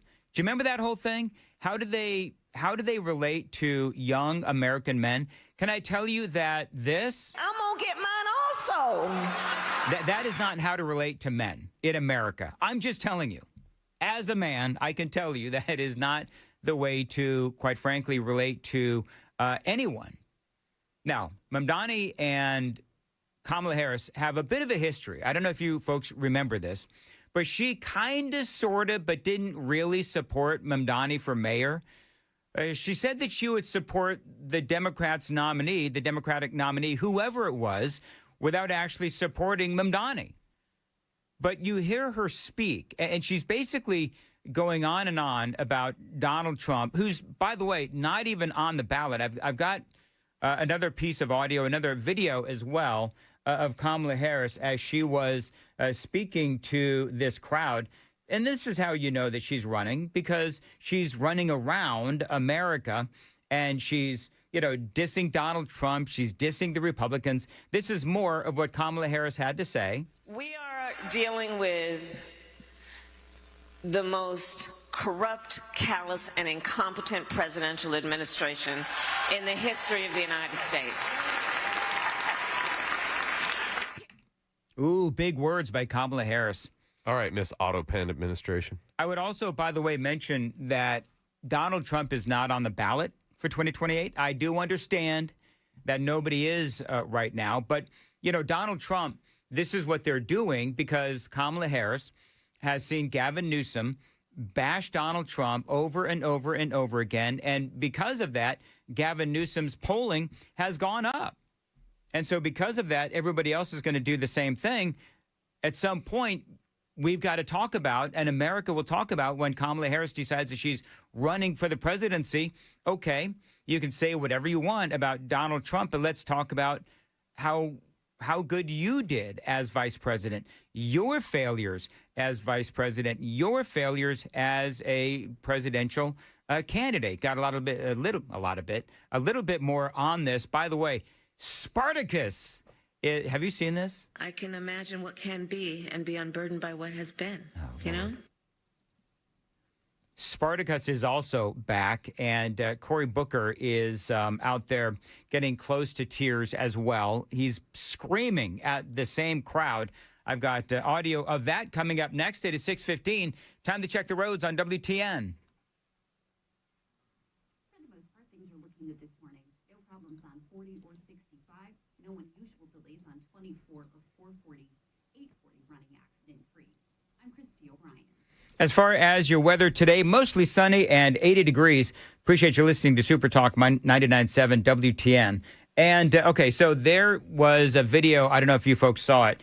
There was a video yesterday that absolutely, just speaking of Kamala Harris, blew up the internet, where a dad is looking at his his, I guess, son's or his child's little homework packet, and it is all about Kamala Harris. Watch out for this kind of crap at your local public school. Nonsense. Look at that. My daughter wrote. Yep. It's a homework packet, and it's all about Kamala Harris, and it talks about, and by the way, it's 2 pages, front and back, and it talks about where she was born, where she went to school, who her parents were and are, and that she and her sister, of course, would march in civil rights marches as kids. No mention of McDonald's, huh? No mention of McDonald's, no. Didn't say anything about how truthful she was. By the way, another epic failure when she ran for the presidency, where she bragged about, working at McDonald's, and McDonald's had absolutely no record, no indication that she worked at McDonald's. She didn't have any tax receipts, no tax documents, nothing to prove that she worked at McDonald's. And of course, that brought us one of the absolute greatest political stunts ever, Donald Trump working at McDonald's. That was so epic. So I posted on X, and I'm going to state it here as well, where, if I'm that dad, I would say, you know what, just state the facts in what I would say would be a great teachable moment. When your kid, and I would suggest this too, if your kid, here in Middle Tennessee, ends up getting some sort of a homework packet, and it is, all of this, the greatness of Kamala Harris and all of that propaganda, you could also say, well, okay, if you'd like to teach about Kamala Harris, let's talk about who she is and what she has accomplished. She was part of the worst presidential administration in history. She was part of the biggest cover-up in political history, Joe Biden's cognitive decline, right? We all know that was an incredible cover-up. She ran one of the worst political campaigns in history, and Kamala Harris was part of one of the biggest lies in political history. That, of course, is the border is secure. I would say put that in your lesson. The thing is, they don't say where that is, where that school district was, where they sent the homework packet, basically teaching everything about Kamala Harris. And by the way, you have a lot of people saying, well, she was the first, female black vice president and all these kinds of things. So she is a historical figure. I would say, okay, then if you're going to teach about Kamala Harris, then teach about all of the things that I just mentioned, because at least to me, all of those things that I just mentioned are incredibly relevant. Now, this particular event that was going on in Michigan, clearly you have a lot of these folks who are getting ready to run for the presidency for the Democrats. You had Andy Beshear out there, the governor of Kentucky. You had Kamala Harris. I don't know if Gavin Newsom was there. I think the Democrats, they're not sure about old Gavin these days. But you know what? You know who was there? Spartacus. Ladies and gentlemen, there is a storm in our nation. There is darkness and wind. People are getting hurt. What we need is not from on high. We need foot soldiers of our democracy who in times of trial are willing to stand up. Will you stand for our democracy? Will you stand to get out the vote? Will you stand for our children? Will you stand up for our elders? And will you stand together, unified, strong, be the hope that people need? We are Democrats. It's time for a new deal. It's time to redeem the dream of America. So at the end, if you're watching on Super Talk TV, you see him at the end when he ends that little rant there. It's like the crescendo of his speech. And he puts his hands on the podium like, nailed it. And people are actually laughing at Spartacus because that was just, let's be honest, absolutely over the top. And that this is what Cory Booker does. Well, but he can call for people to stand. But when the president asks for a simple affirmation of a longstanding law and tradition of prioritizing American citizens over illegal aliens, all of a sudden we got to scream, hoot, and holler about it. And the even more ironic thing is they're the Women's Caucus, and they can't even define what a woman is. Oh, there is that as well. I would love it if somebody asked him, can you define what a woman is? I mean, he's not a biologist or anything. He even knows how to yell at them, apparently. Andy Beshear said this, again, governor of Kentucky. This is what Andy Beshear said. Folks, Donald Trump will tell you that racism doesn't exist while showing you what it looks like every single day. You know, a whole bunch of platitudes, no examples, no proof, just the Democrats doing what they do, which is scream about, oh, Donald Trump is such a racist, all of that nonsense. And, you know, you're talking about, apparently this was will you look up who this was that they were talking to? It was some sort of, you know, Michigan Black Women's Congress, I should say, conference or something like that. I don't really know what it was. But there's a lot of race baiting, clearly. But That's here's just the deal. Michigan Democrat Party. Who was it? MDP, Michigan Democrat Party. MDP? Yeah. What is that? Michigan Democrat Party. Okay, whatever. Lame. The reality is that for the Republicans, we are facing some big challenges in the midterms. We all know that. But, you know, these are the kinds of accusations, the platitudes that the Democrats have constantly been and are constantly going to be throwing out there, not only heading into the midterms, but also as we head into the 2028 presidential season. We'll continue to talk about all of that. But, you know, we can remind people all we want about how gasoline prices and inflation were far, far higher under Joe Biden than Donald Trump. But, you know, people, I think they're going to have recency bias. And I think that a lot of people are looking at Andy Beshear, a governor who seems like a moderate, but would actually rule like a progressive, just like Abigail Spanberger out there in Virginia and James Tallarico in Texas. This is part of their game plan, is to present themselves as moderates, and then when they get into power, then they rule as progressives. Part of that game plan it's the same old game plan. Andy Beshear just proved it. They're going to talk about how racist Donald Trump is heading into the midterm elections. That is going to be a very common accusation. And again, it is just part of their game plan.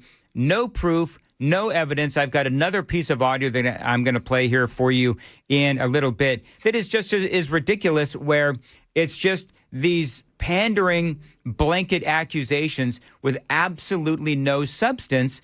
In the meantime, we have, when you look at what happened during the Biden administration, how bad the Biden administration was, we have actual evidence as to how bad we all had it during the reign of Joe Biden and Kamala Harris. Whether we talk about the gas prices, whether we talk about the vaccine mandates, whether we talk about all of these illegal aliens that came into our country, we have actually things to run on.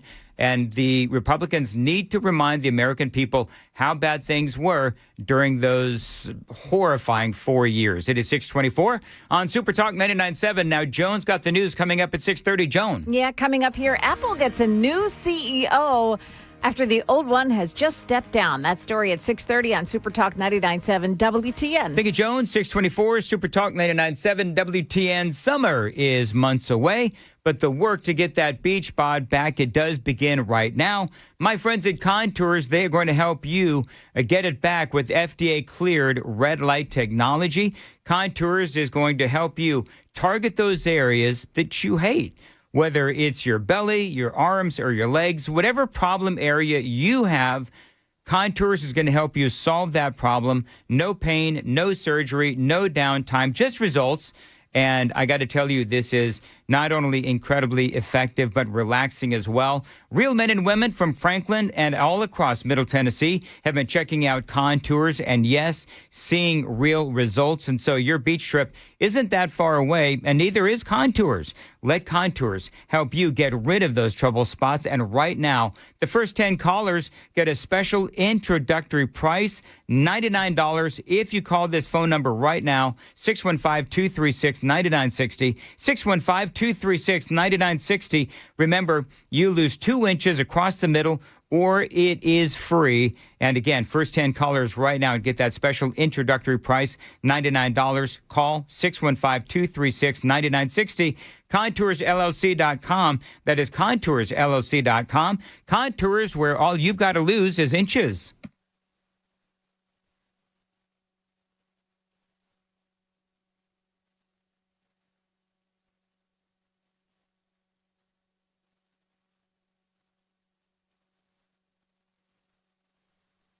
.626 Nashville's Morning News on Super Talk 99.7. Busy Bee Plumbing, Heating, and Cooling.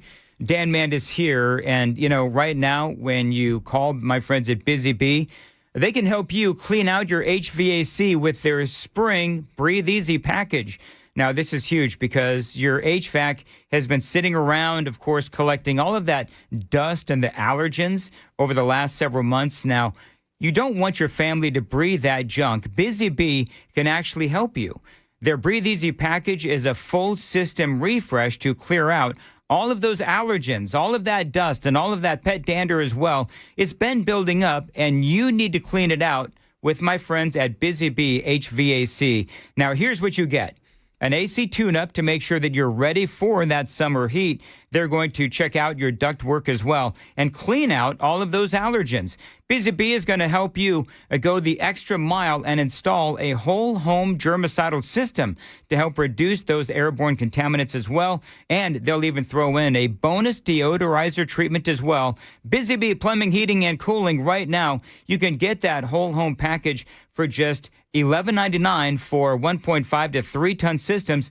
That is a savings of about $600. Now, $15.99 on those bigger 3.5 to 5 ton systems, and that's going to save you around $500. Now, think about your air quality for you and your family and call my friends at Busy Bee. That phone number is 615-775-7833, 615-775-7833. Online anytime, busybeehvac.com.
Good morning. It's now 6:31. I'm Joan Jones with your top stories. And a 70-year-old woman missing from her home in Davidson County. And now the TBI has issued a silver alert. Her name is Laverne Barbie.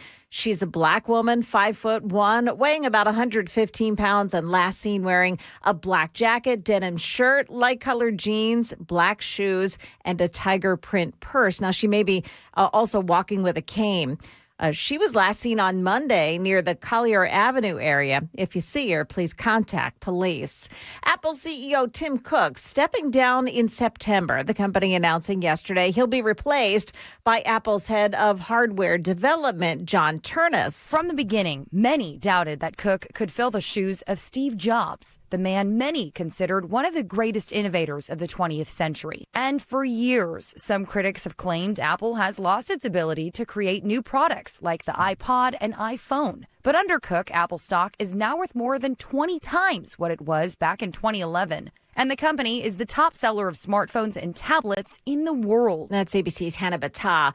A horror story out of Texas where a man who is in the country illegally has been charged with beating his coworker to death with a sledgehammer. He illegally entered the U.S. in 2023 and was released back into the country by the Biden administration as an unaccompanied minor.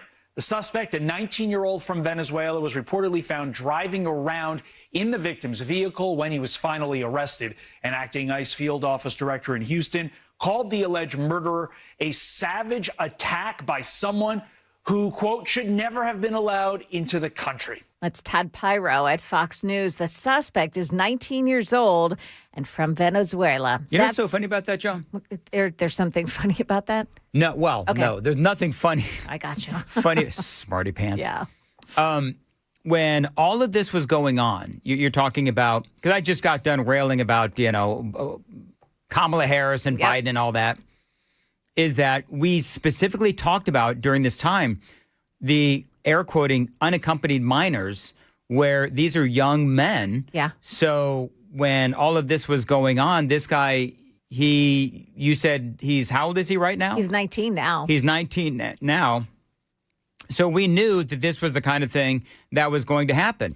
We were letting Biden and Kamala Harris were letting these guys in and allowed them to stay. And now you have the Democrats that have been fighting for these people to stay. Yep. And this is like the second savage hammer attack in the past couple of weeks, because we had one outside of that liquor store a couple of weeks ago. Remember the whole thing, horrifying, was caught on video. They're the violence is just crazy. The violence is insane. Over the top. Yep. Over the top. So, and for the record, I'm not interrupting Joan's newscast. No, he's not doing that at all. Because her newscast was over. Yeah. And I just wanted to engage with Joan on one of these topics. Anyway, go ahead and finish your newscast, Joan. That's the latest news. Now engage with DT McCall's. There you go. Traffic and weather next. I'm Joan Jones, WTN News. Thank you, Joan. Dan Mandis here at DT McCall's. Now, if you need a lawnmower, DT McCall's has a great deal waiting for you. It is their ultimate lawnmower sale happening at their Lafayette location, featuring, of course, the best lawnmowers around. Cub Cadet lawnmowers, as a matter of fact. You can save big time with once-a-year sale prices, 0% financing opportunities as well, courtesy of my friends at DT McCall's. Now, you know that they are one of the largest Cub Cadet dealers in America and the South, and that sale is going on right now, again, at their Lafayette location, DT McCall's. They've got all kinds of sizes and styles as well. Ride-ons and push mowers at great prices. The sale is going on right now, and it goes through April 25th. Now, they do this every single year to save you money. Now, listen, these folks at DT McCall's, great Tennesseans, great Americans, and they have as many of their items made right here in Tennessee as possible. You keep it local, shop at DT McCall's. Check out their Cub Cadet lawnmower sale going on right now at their Lafayette location, going on now through April 25th. Find them online, dtmccalls.com.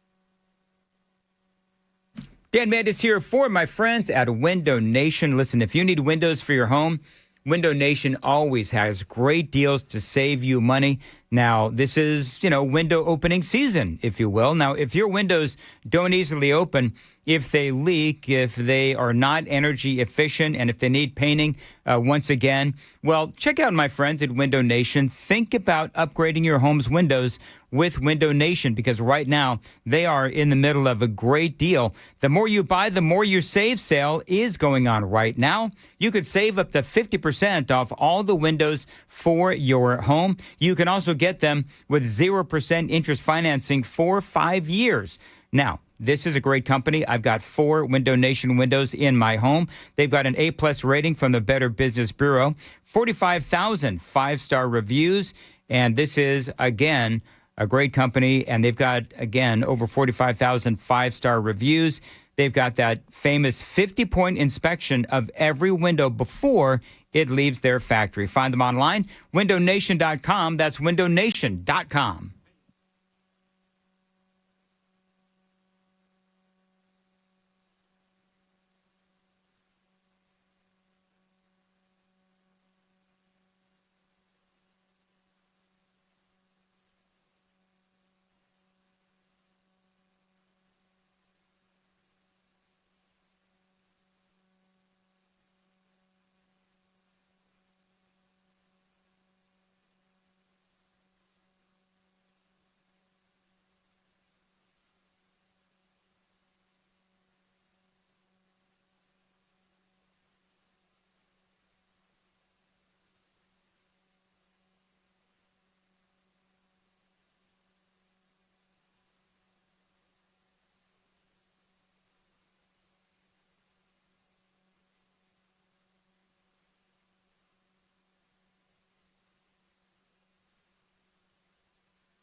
Got a crash on Old Hickory Boulevard in Antioch. It's right near Logistics Way. Things are slowing down on 24 westbound this morning, all the way from Smyrna now into Nashville. You've got some delays as well on 24 heading east through the Joelton area. Just looks like heavy volume in that spot. Traffic every 10 minutes every morning on Super Talk 99.7 WTN.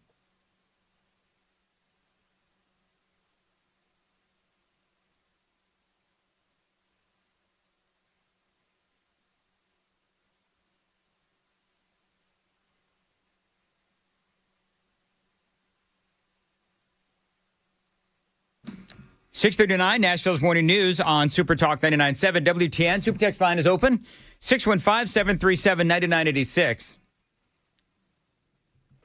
Joan, I hate to say it, but every time we hear these stories of these illegal aliens that do these horrifying things, these horrific things, it's just a reminder that Kamala Harris should not be anywhere near the Oval Office or Washington, D.C. ever again. Because as I mentioned in the previous break, in the previous segment, she is responsible. She and Joe Biden, the Democrats, are responsible for all of these bad guys coming into our country and staying in our country. Yet she has the audacity, Kamala Harris, to say, I'm going to get mine also. We were having fun with that earlier. What? Oh, fun. I don't think you were there, Joan, when I was having fun with this piece of audio. Somebody said, please, Kamala Harris, run again, because Dan apparently needs the material. I'm going to get mine also. How is it black women are not insulted by that? I don't understand. Is this how Kamala Harris is supposed to relate to, black females? Because she's talking about the black vote. And so this is something that, I don't want to, beat a dead horse here, but this is obviously something that the Democrats have done, whether it is Hillary Clinton or Kamala Harris. I'm going to get mine also. Whatever. Or Joe Biden straight up saying, if you don't vote for me, you ain't black. Oh, who could forget that moment? So, I think that the Democrats, we have so many things that remind us of the 4 years of Joe Biden and Kamala Harris. Unfortunately, as I said in the previous segment, then I'm going to move on. But we talk about recency bias and we talk about what we have right now, the challenges that we're dealing with as far as the war in Iran, where the price of gas is right now and where the price of groceries are right now with inflation and so forth. And I've said this ad nauseum. It is stunning to me that anyone would forget what happened during the 4 years of the Biden administration regarding the price of gas, regarding, gas over $5 a gallon and groceries and inflation up over 9% inflation. Are you kidding me? And people they don't remember what that was like. But I get it. I mean, the American people have recency bias, but also remember that you do have the Democrats. And I'm not talking about the politicians, but the rank and file Democrats. This is ultimately what they do. They have a lot of anger towards the Republican Party. They have a lot of anger towards Donald Trump. And, this is what they're running on, is just a lot of anger. And that's what they're going to continue to do. And it's going to be the same old playbook, which is going to be, Donald Trump and the Republicans are racist and all of that other stuff. And it's like 2024, 2025 called and they want their, playbook back. But this is what they're going to do. Spanberger's slogan was, "Let your rage fuel you." Oh, that's right. Yeah. Let your rage fuel you. Hey, you know who was on? I want to move on. So you know who was on Jesse Waters last night? Who? David Petraeus. Oh, yeah. And he actually had some really interesting things to say. Just real quickly, the latest on Iran. One of the things that I sort of went off on this earlier, I'm not going to dwell on it, but there was some audio that I played, and it was Caroline Leavitt, and she was castigating, the media for, asking questions regarding the war in Iran. And she's calling them, the TDS-infused mainstream media, which is all fine, well, and good if that's what she wants to say. But I don't believe that is always a legit defense if somebody is asking a legit question about what is going on in the war in Iran. I mean, me, Matt, Chris Hand, we've all asked what I believe is legit questions regarding the war. And I would never say that Matt or Chris or myself have any kind of Trump derangement syndrome.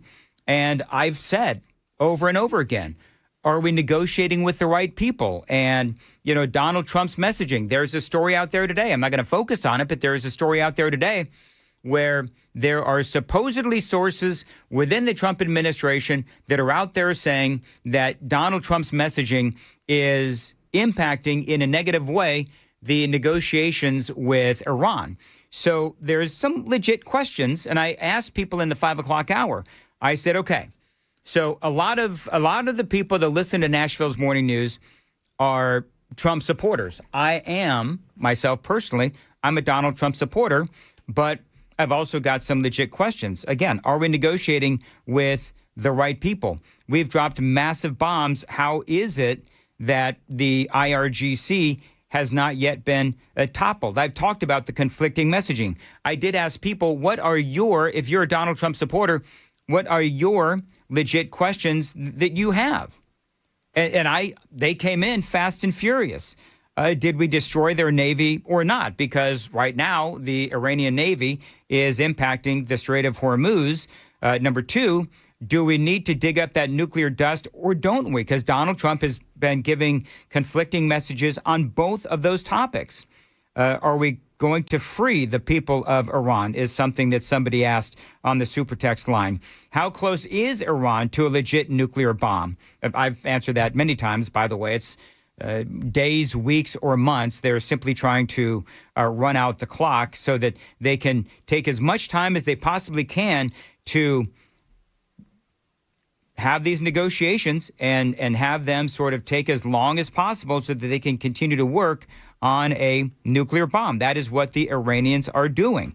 Another one said from the super text line, how do you think, Donald Trump, how do you think that we can negotiate with rabid dogs and snakes, which is how this person on the super text line describes the Iranian government? And I would actually agree with that. It is 646 on Super Talk 99.7. And what is going on with the roads?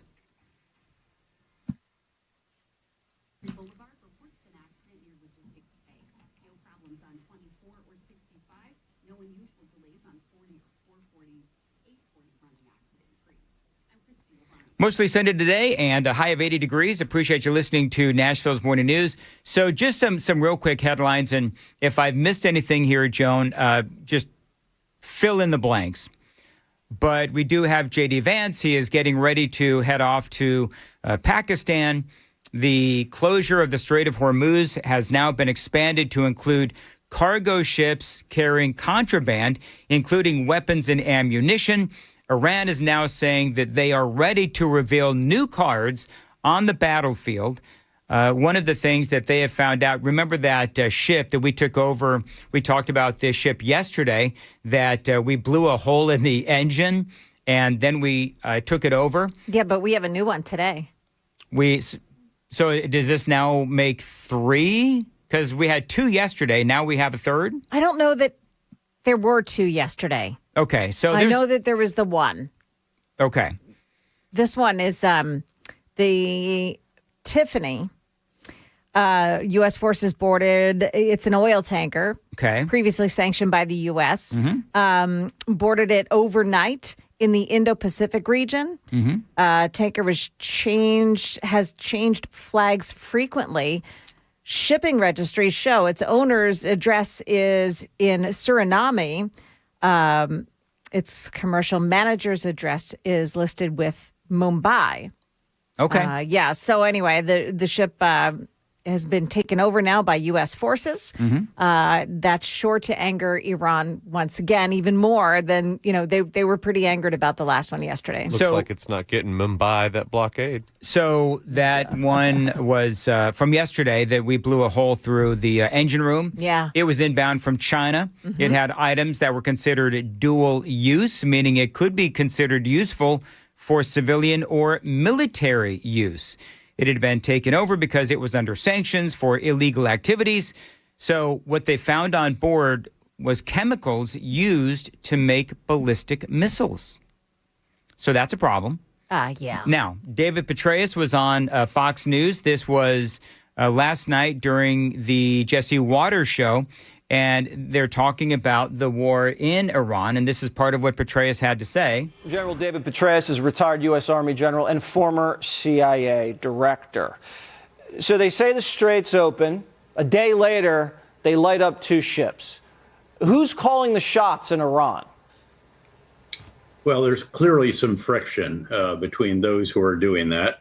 The foreign minister was the one who announced that it would be open.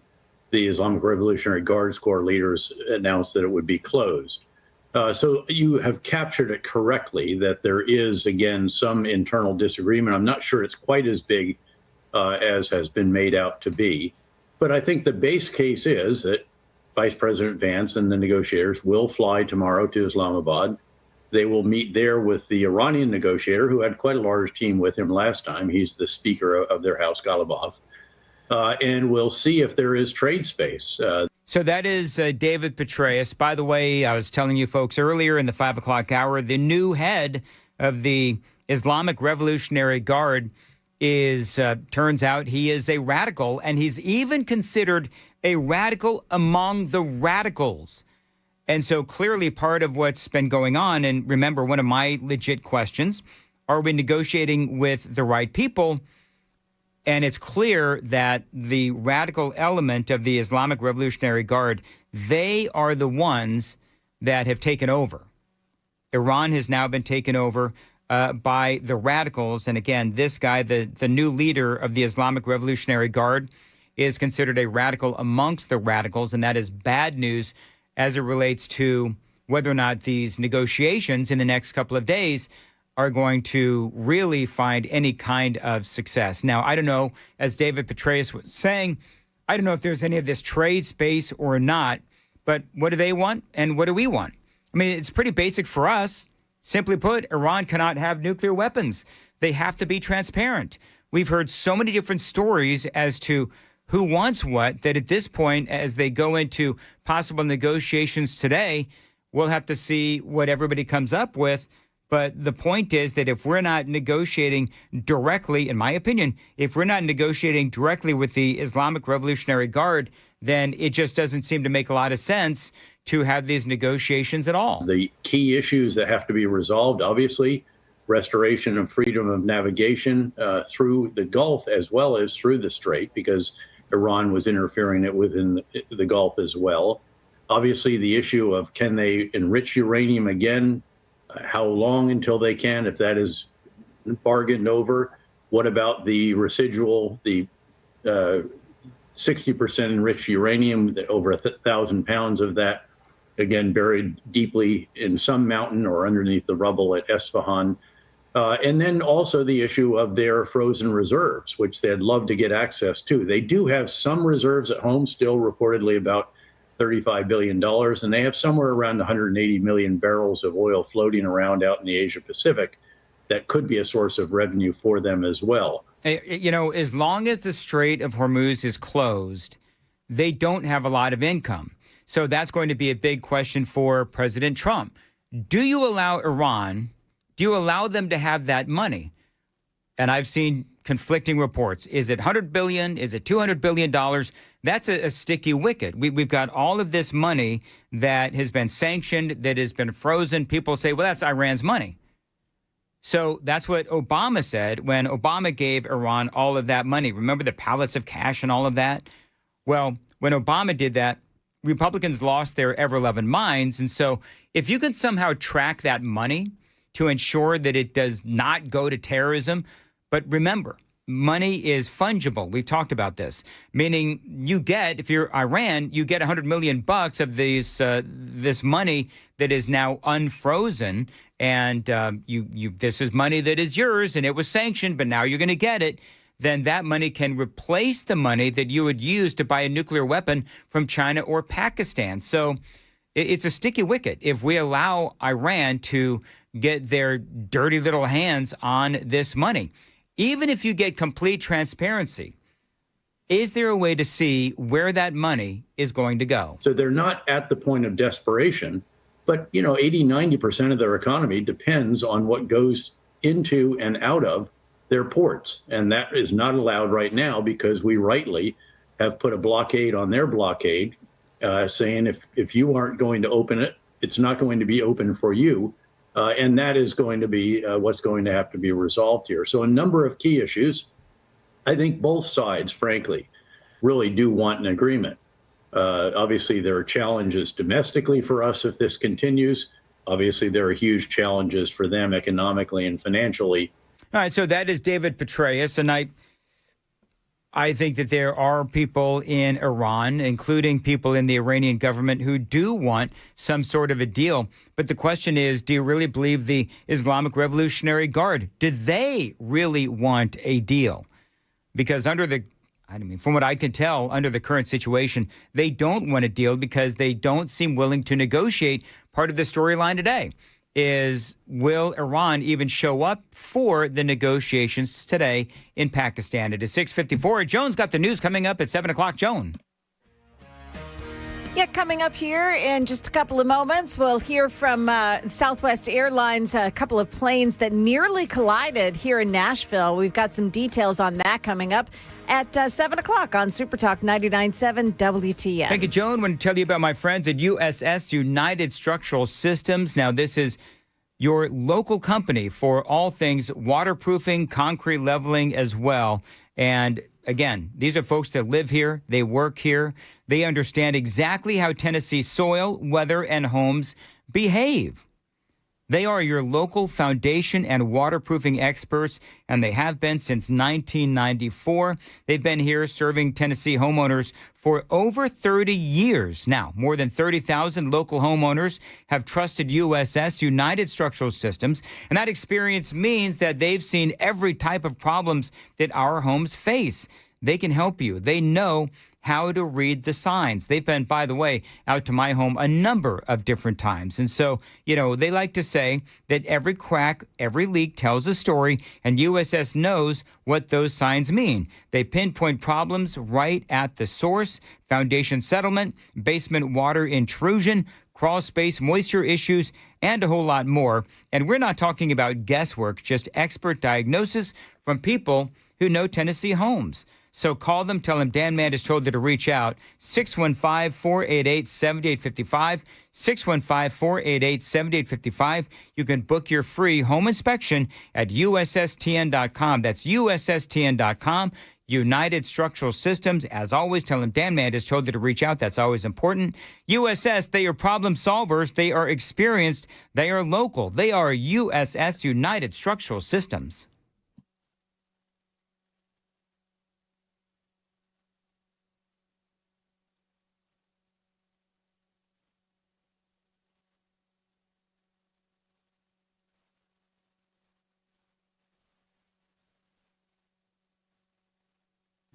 Dan Mandis here for my friends at Stoltz Co., a great Tennessee company. They do continue to grow and expand. The reason why they continue to grow and expand is because they help folks with amazing pole barns. And these pole barns can serve as a garage and event space, an equestrian building, even barn dominiums, heck, even a little studio if you want that. Now, you can live in these pole barns, and these days, those barn dominiums are new and improved. Stoltz Co. is now offering you turnkey options. Now, what does that mean? Well, it means that not only will Stoltz Co. handle the design, but they'll also handle the construction and those amazing finishing touches as well. So you turn the key and you are home thanks to Stoltz Co. They also, by the way, offer storm shelters to keep you and your family safe. Now, your new pole barn from Stoltz Co., as I've been telling you for years, it can be used for anything. So if you have some land that needs a building for whatever you want, call my friends at Stoltz Co. That phone number, 615-622-5992. You can also find them on Instagram and Facebook to see examples of their incredible work around Middle Tennessee. Check out their website, STOLTZCO, stoltzco.com.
Good morning, now 7 o'clock, and I'm Joan Jones with your top stories. Iran has told Pakistani mediators that it will send a team to negotiate today, as the U.S. team is also headed toward Islamabad. Pakistan making every effort possible to try to bring both sides together to secure a peace deal in Iran. In fact, Pakistan's chief of the army spent 3 days in Iran meeting with officials there, trying to work out a path back to the negotiating table. And here in Islamabad, much of the city is on lockdown. We went through a number of security checkpoints, streets are blocked, and stores closed as world leaders converge on the city once again for more talks on ending this war. Marcus Moore, ABC News, Islamabad, Pakistan. Meantime, a maritime data tracker has found that more than 24 Iran-linked ships have evaded the U.S. blockade of the Strait of Hormuz. Federal investigators looking into a close call between a couple of Southwest Airlines planes in Nashville, as heard on ATC.net. Tower Southwest 2718, 10-mile final, 02 left. 2718, National Tower, 2 left, clear to land, 2 left, Southwest 2718. Flight records showed that one jet was mistakenly directed into another's flight path just after takeoff. Both crews responded to collision warnings and avoided a possible crash. The FAA is investigating. In Portland, a family dog attacked an infant, killing the child. A family dog came in the back door of a home and attacked an infant. The baby died. Officers say the dog was still aggressive on scene, so they had to euthanize it. That's News 2's Sarah Smith. Police haven't released information about the breed of dog that was involved in that attack. The Supreme Court turning away a legal battle over whether a public school violates parents' rights when it encourages their child's social gender transition without the parents' knowledge or consent. Now, this is a case out of Massachusetts where a lower court said the parents don't have a legal claim that their rights were violated. Another similar case is awaiting action at the high court. This one is out of Florida. And a prayer vigil held last night outside the Shreveport, Louisiana home where 8 children were murdered on Sunday by a man who was the father of 7 of them and uncle to the 8th. The suspect led police on a police chase before dying of a gunshot wound inflicted either by police or by himself. The tragedy has the entire community circling the family involved. Beyond Shreveport, I thought that I had seen evil up close with last year's Bourbon Street attack. Louisiana Governor Jeff Landry. The tragedy that unfolded this weekend seems to have eclipsed that. The charitable foundation led by Louisiana First Lady Sharon Landry has offered to pay the funeral expenses of the 8 young victims. Jim Ryan, ABC News. Market numbers now brought to you by Beacon Capital Management, online at beaconcm.com. We're looking good on the futures market. The Dow futures are plus 308. That is the latest news. Traffic and weather next. I'm Joan Jones, WTN News.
All right, it's an accident in Antioch on 24 westbound at Hickory Hollow Parkway, exit 60, and the right shoulder is blocked off in that spot. Northbound on 65 in June Lake, right at June Lake Boulevard, there's a crash. I-840, the westbound lanes just before I-65, got a crash there. This is in Franklin, and the right shoulder, that one is blocked off as well. Traffic every 10 minutes, every morning on Super Talk 99.7 WTN.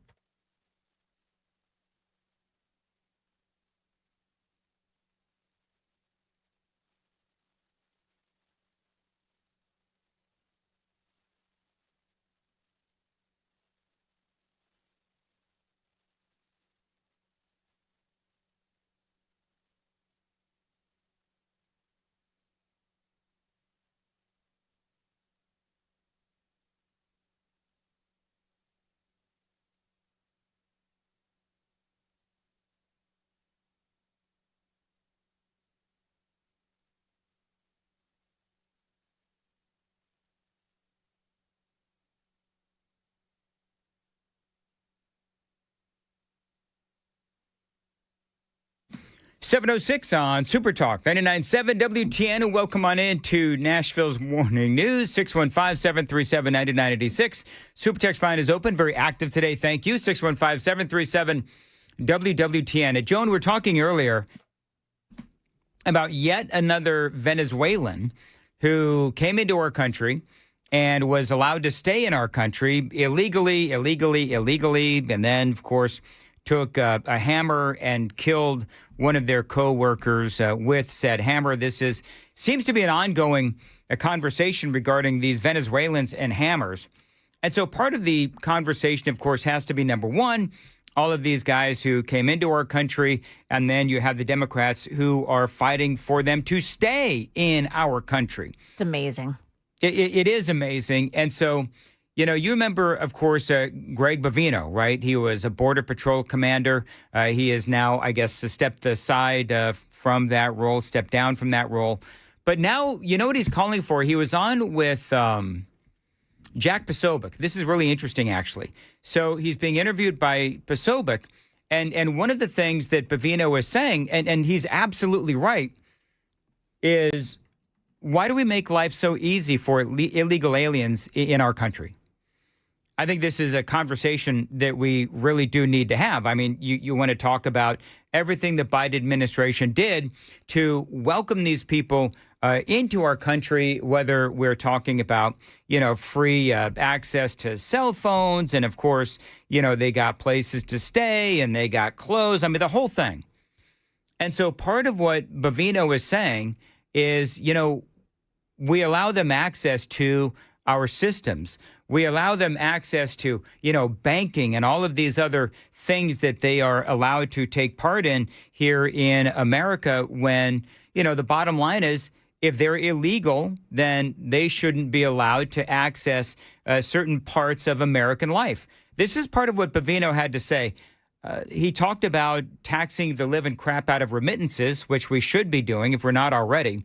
And also he's talking about allowing them access to our banking system, because his whole point is if we make it harder for illegal aliens to live in our country, then they will take the money and self-deport. This is part of what he had to say, Greg Bavino.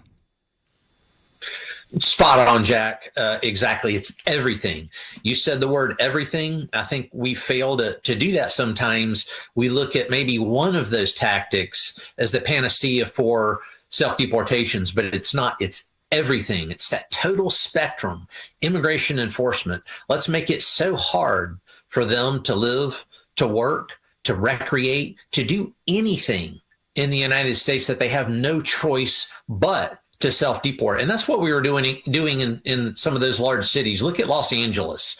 Before we left Los Angeles a few months back, it was locked down. The fashion district there in downtown Los Angeles, completely locked down. The illegal alien businesses, the businesses ran by illegal aliens, the businesses that were inhabited by illegal aliens, completely shut down. And we started to see those self-deportations rise, because if you can't make a living and you can't move and work freely, then what other choice do you have? And doing that nationwide, as you say, whether it's looking at the banking system, taxes on remittances, there's a whole host of things that we can do to lock them down and encourage them to self-deport. You know, one of the things, and I don't know why there's so many people that say this, but it's dumb and it's not going to work on yours truly.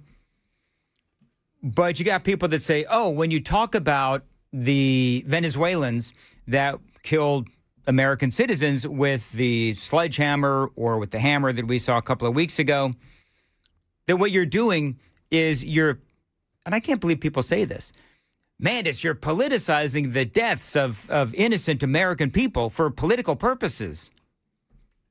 Am I? Or as I'm talking about this, am I actually trying to save the lives of Americans? Because can we all just agree that Americans unfortunately dying because we have these, Venezuelan illegal aliens or wherever they may come from, and American people are getting killed by these illegal aliens allowed in by the Biden administration and protected by the Democrats. And so that's not politicizing the deaths of American people. No. I mean, Laken Riley's death, that was not politicized by the Republicans. This is a very serious issue that is facing the American people. And in a year where we are doing the midterm elections, this is something that people need to vote on. And so when we talk about it as conservatives, I'm not politicizing the violence, if you will. I'm just reminding people that this is what Democrat rule brings. This is what Democrat reign brings upon the American people. And so you have to be reminded as to what has been going on in this country, because we've got a big decision to make, in November, midterm elections. Now, by and large, this audience is conservative. And so we know, WTN, we know, generally speaking, how most of y'all feel. There's some people, though, that are listening that are haters and they hate listen. And, part of what I would say is, okay, so if you're a hate listener, then how do you defend the immigration policies of someone like a Kamala Harris? A lot of these people who, and I understand, well, man, this Kamala Harris is not running for president that we know of. And Joe Biden is obviously gone as well. Yeah, but here's my question, is that when you look at the Democrats that are running for the in the midterm elections for the House or the Senate, guess what? They support these same policies. They do. They support the policies that Joe Biden and Kamala Harris supported. So, yeah, we actually do need to remind you as to what we've all been through in the 4 years of Joe Biden, where inflation was up over 9%. We had gas over $5 a gallon. We had wide open borders and so forth. Because what do we know? That the current crop of Democrats have absolutely no space between them and the policies of Joe Biden and Kamala Harris. Absolutely nothing. It is 7:15 on Super Talk 99.7. So, people that are saying that I'm or anyone is politicizing the deaths of these poor people killed by illegal aliens, it's not politicizing. You can try to use that little line on me to try to get me to shut up, but I will not stop asking questions, not only, of course, of Republicans, but also certainly of Democrats as well. 7:15, time to check the roads on WTN.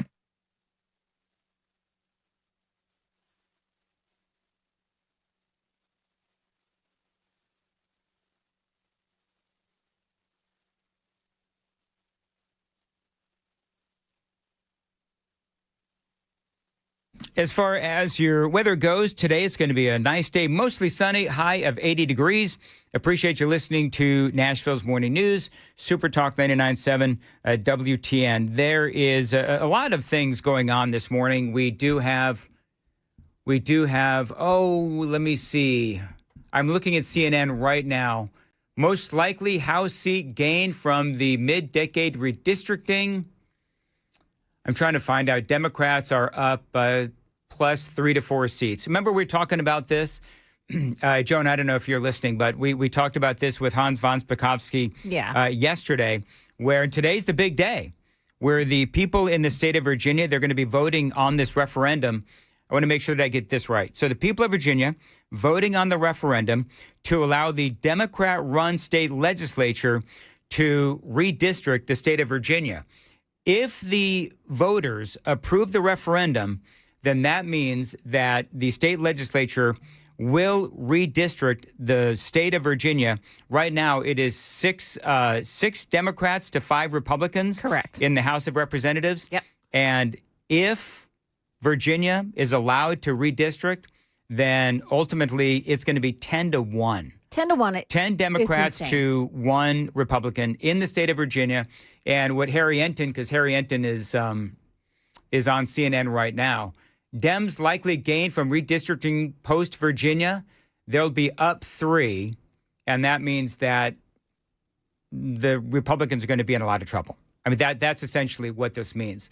We talked to Hans von Spakovsky about this. Was that yesterday? I think it was yesterday. Great interview. If you want to check it out, we did podcast it. But, and I do believe that Virginia is going to ultimately decide that, yes, this is a referendum that they want to vote for.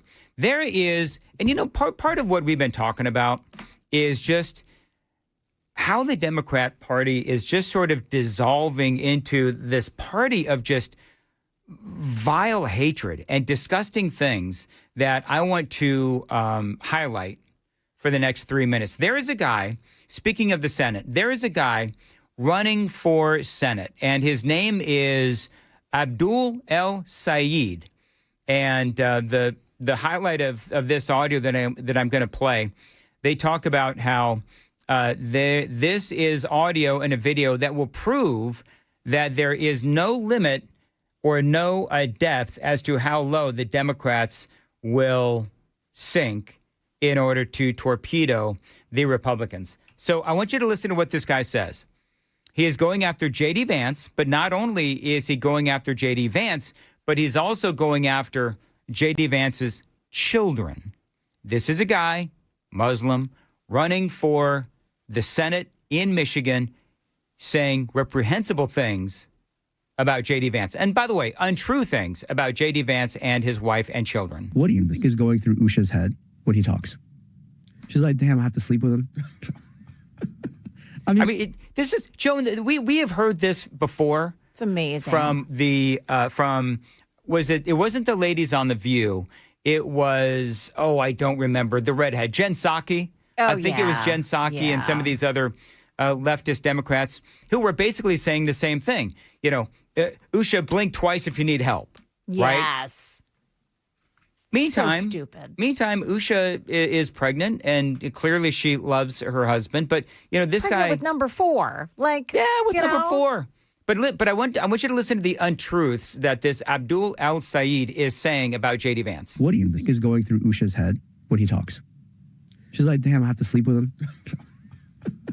I guess she's pregnant, so I guess something's happening. But yeah. By the way, this guy believes he is so incredibly cool. Oh, yeah. This Abdul El Sayed. You got to imagine, truly zero charisma. Yeah. None, right? And, can you imagine, you know what's so funny? Is this guy who clearly believes that he is cool talking about how J.D. Vance has no charisma. It's like, okay, so you are the guy, Abdul El Sayed. You are the person who is out there designating who has charisma and who doesn't. Okay. He's got brown kids. At some point, he's going to have a really awkward conversation with kids. Be like, you made your career hating people who are different. And people that look like his kids. Yeah. All right, so can I ask a question? So Abdul El Sayed says that J.D. Vance has made his career out of hating people with brown skin. What does he mean by that? Does he offer, here's my question. Does he or any other Democrat, because you know that this is coming, right? You know that this is coming when J.D. Vance is going to run for the presidency in 2028. Do you think that this guy gives any kind of proof whatsoever that J.D. Vance hates people with brown skin? Usha's got brown skin. Yeah. Pretty sure after 3, almost 4 kids that he doesn't hate Usha. making a bunch of kids with her. Does he hate Usha's parents? No. He's actually said very good things about Usha's parents. So this guy running, this dude's not running for like state senate in Michigan. He's running for Senate. And he's talking about J.D. Vance and how he hates people with brown skin. Now, what J.D. Vance doesn't like is illegal immigration. That's what J.D. Vance doesn't like. J.D. Vance doesn't like people who are living in this country illegally, regardless of the color of their skin. Saying, there was a video of him saying that it's completely okay for you to not want your neighbor to not speak English. So I'm thinking, I saw a photo of him at Thanksgiving. So I don't know if you heard that, but the interviewer said that J.D. Vance says it's okay not to like it if your neighbor does not speak English. So I've got neighbors. And you know what? I love that I can talk to my neighbors. I love that my neighbors do speak English so that I can converse with them. I had neighbors when I was in California. I had neighbors that did not speak English, and it annoyed the living crap out of me because every once in a while they'd come over to my house asking to, borrow something or ask a question or whatever, and they're expecting me to understand what they're saying. And they're talking to me in Spanish. And I'm sorry, but I don't speak Spanish. So, yeah, it's okay to wish that your neighbors spoke English. Why is that a bad thing to these Democrats? Kids. Yeah. Saying, there was a video of him saying that it's completely okay for you to not want your neighbor to not speak English. So I'm thinking, I saw a photo of him at Thanksgiving. They're speaking Hindi. His kids' grandparents. Mm-hmm. Like, how you have that conversation with them? Yeah. I'm like, part of me is just like, bro, your whole political philosophy is incoherent. Yeah. Like, and you're smart enough to know it. Yeah. That's the thing. J.D. Vance is not a dumbass. Yeah. J.D. Vance is... He graduated from Yale, no? He graduated from Yale Law. He's a smart guy. The thing about it is he's like soul corrupt. J.D. Vance is soul corrupt, is what this guy says. And he says that his whole political philosophy is incoherent. But I don't understand how. I mean, if you want to talk about an incoherent political philosophy, I mean, we could talk about, the Democrats. And by the way, this guy here, Abdul al-Sayed, I did a little bit of, Googling on this guy. And he says that Israel is just as bad as Hamas. I mean, that tells you what this guy's worldview is like. So, like, you got Donald Trump, who's just an ego with no brain. Then you've got a brain, like, with this, like, soul corruption for power. Right. And I don't know which worse. Part of me is like, it must suck to live inside your head to know that your entire politics is incoherent. You know what I love about these kind of interviews? Is that there's no specifics. It's just a bunch of platitudes. They're not talking about any kind of actual, policy issue. It is just, Donald Trump and J.D. Vance, they're soul corrupt and their policies don't make any sense. Actually, their policies make all the sense in the world. They follow the Constitution. They want our nation to, have our sovereignty respected. If there are people that are living in this country illegally, they want them out. That is part of respecting our sovereignty. If you want to talk about policies that don't make any sense, I mean, talk about the Democrats, obviously. Whereas, like, they can't even say that it's one of the government's biggest responsibilities to protect the American people. They wouldn't even stand for the notion that it is the government's priority to protect our nation and to protect its people. So which side of the aisle is backwards? Clearly, it's the Democrats. With the way you live your life. How do you deal with that every day? Like, there's a cognitive dissonance that comes out and, like, maybe it just sucks out his charisma. I don't know. Huge cognitive dissonance. Just absolutely. Because you got to look at his kids and be like, yeah, those are brown kids. They're mine. You know what I mean? And I had brown kids. I have brown kids. I love my brown kids. And so now he's intimating that J.D. Vance does not love his brown kids. I think my brown kids are just as American as everyone else. J.D. Vance has brown kids who thinks he thinks are less American than everyone else. Like, that's wild. To look. How does he know that J.D. Vance thinks that his kids are less American? This dude doesn't. This dude is sick in the head. He's absolutely, Joan, sick in the head. Look at your own kids and be like, you don't actually belong as much in this country that I brought you into. Yeah, that's so sad. How do you, like, part of me is just like, bro, like, it must break you every time you, like, hug your own kids. Like, I'm so sorry. One of these days, we're going to see the kids that are going to grow up and we're going to hear from them. We're going to hear their We are. story. And you know, the funny thing about it is, JD Vance is his kids are probably going to grow up and like do everything they can to undo his politics. I mean, and I hope they will. Like, honestly, because they'll be more coherent than he will. True. I mean, that is true. And honestly, like JD Vance's kids, I love you. Like Usha, like get out, okay? Still got So he's now telling Usha to get out of a marriage where she's got, 3 kids plus 1 on the way. This is the state of the Democrats, just vile and evil. Vance, if I know you're going to see this, do not sue me. All right. I didn't know he was going to talk about you like this. I had no idea. At the end of the day, like, I'm just. You're just a moron, is what you are. Trying to tell everybody what's probably going on in your head. Like, you can come out and say, I'm sure you probably have JD Vance here if he wants to come on the show. He can come to you and he can explain what he's feeling when he looks at his brown kids and about how he's going to explain to them why his entire political philosophy is inconsistent with their existence. Wow. Unbelievable. That's horrifying.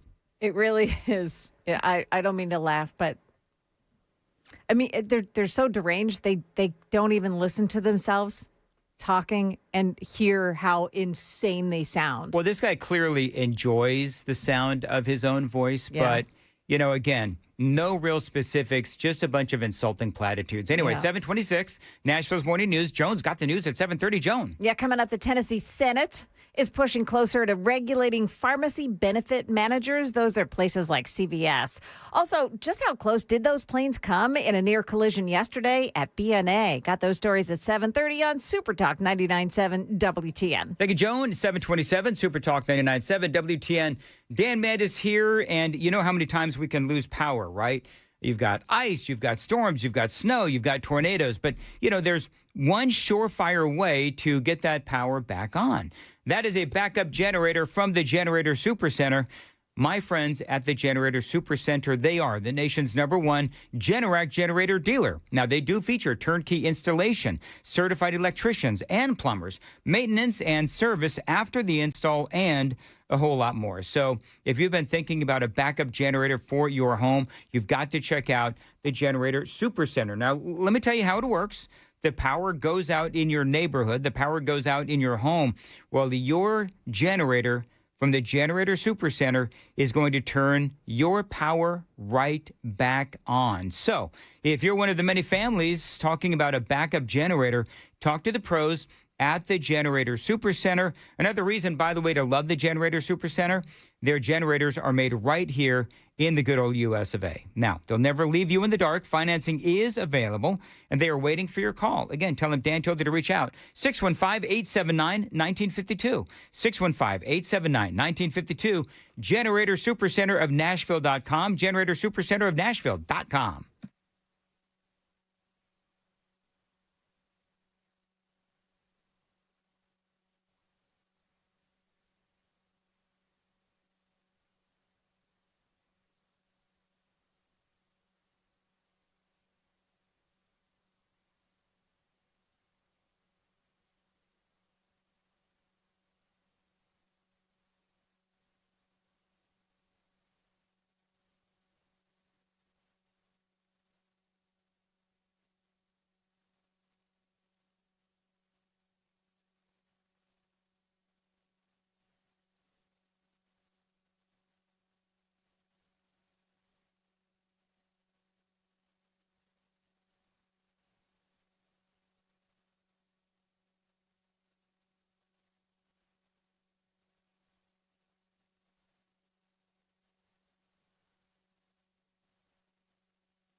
Good morning. It's now 7:32. I'm Joan Jones with your top stories. And in the news, the Tennessee Senate has passed legislation that would change the way pharmacies can operate. Fox 17 saying this would affect CVS pharmacies. Law would no longer allow drugstores to negotiate prices with insurance providers or government programs directly. A third party would be required to step in. That bill now goes to the House for a vote. A near collision in midair between two Southwest airplanes at Nashville's airport. This happened yesterday. One jet preparing to land. It happened Saturday, just as another one was taking off.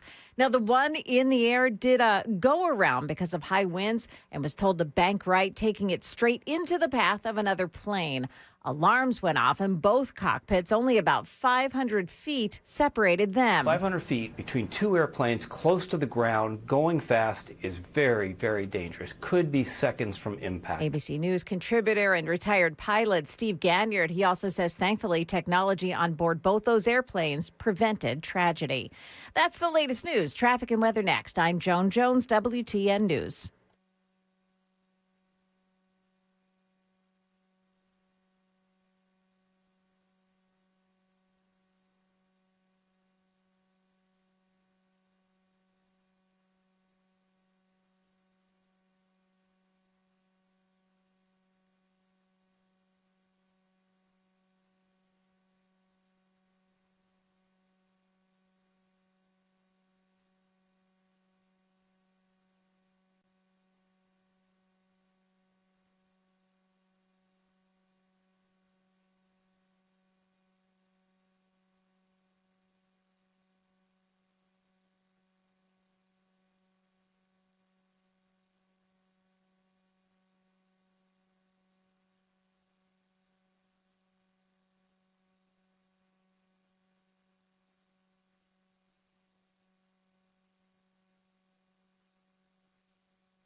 Got an accident on 24 West in Clarksville. It's just before ML King Parkway. Another one in Antioch on 24 West. That one's at Hickory Hollow Parkway, and it's in the right shoulder. Pegram, a crash at the left shoulder of I-40 eastbound at McCrory Lane. Traffic every 10 minutes every morning on Super Talk 99.7 WTN.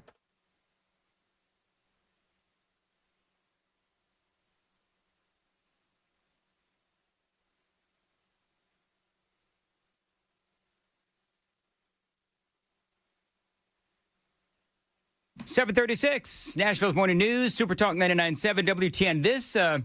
This time yesterday, we had what I thought was a great conversation regarding a social media post that Senator Marsha Blackburn had posted where she wrote, people are in pursuit of affordability, and that's why they're flocking to Tennessee.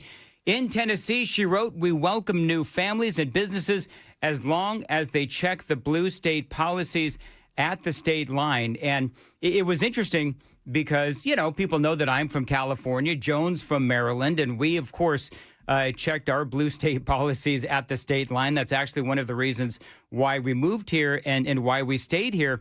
But I thought that was interesting that there were so many Democrats and even some local media that started hand-wringing over what I thought is an obvious social media post. Well, Senator Marsha Blackburn joins us on Super Talk 99.7 WTN. Senator, always great to have you on. Were you surprised? Well, let me put this another way, because I don't want to lead the witness. Did you get a lot of blowback from this social media post, which, again, just it seems like one thing I've noticed living in the state of Tennessee for the last 12 years is that Tennesseans feel this way. Tennesseans know that we are a unique and special state. And I hear repeatedly from people that have moved into Tennessee, we love your values, we love the affordability, we love the fact that you don't have a state income tax, we love the fact that you've got great people who show up to welcome us and you've got strong communities. That is what they want. What they do not want are higher taxes, more regulation. They don't want to see more litigation. They don't want to be in neighborhoods where people are afraid to talk to their neighbors. They love the fact that we have such a strong fiber in our communities and events and festivals and all these things that make Tennessee so unique and so special. So as I'm in every county in this state every year and have, as I have served in the Senate, you know what, it's one thing that you hear people say, oh, we're refugees from a certain state, or like they'll say, you know, that they are happy transplants, or they love Tennessee and they want to be here. And we want to make certain that we retain that uniqueness and that specialness and those low taxes, and that we focus on making certain that doors of opportunity are open for all of our kids and grandkids and people that have great ideas that want to come here and start their business, because they know Tennessee has a record of success when it comes to growing businesses. Well, one of the things, Senator, and I call myself a recovering Californian, it did seem rather silly that, you know, there were some in the media actually that were trying to paint this as some sort of a, I'm going to air quote this, but a policy issue. But, you know, beyond that, they're also reporting that job growth has been slowing down in our state. But, you know, our unemployment rate is still below the national average. And Governor Lee and Stuart McWhorter, I like both of these individuals, obviously, have been working hard to bring jobs and businesses to the state. And I would assume that if you were governor, that you would continue that trend. Oh, absolutely. And as the state's senior senator, it's been my pleasure and an honor really to work with so many of our communities and the governor and Deputy Governor McWhorter as companies have looked at relocating to Tennessee and to visit and be a part of that process. I saw the Deputy Governor yesterday, as a matter of fact. And this is what we want to see. People come to Tennessee because we've got a great workforce. We have low taxes. We have county mayors and city mayors who jump in there and roll up their sleeves and say, we will find a way to make this work, because they want jobs in their communities. And we work together as a team in order to make this happen. And it doesn't happen by accident. It happens because we've had a governor, we've got a General Assembly.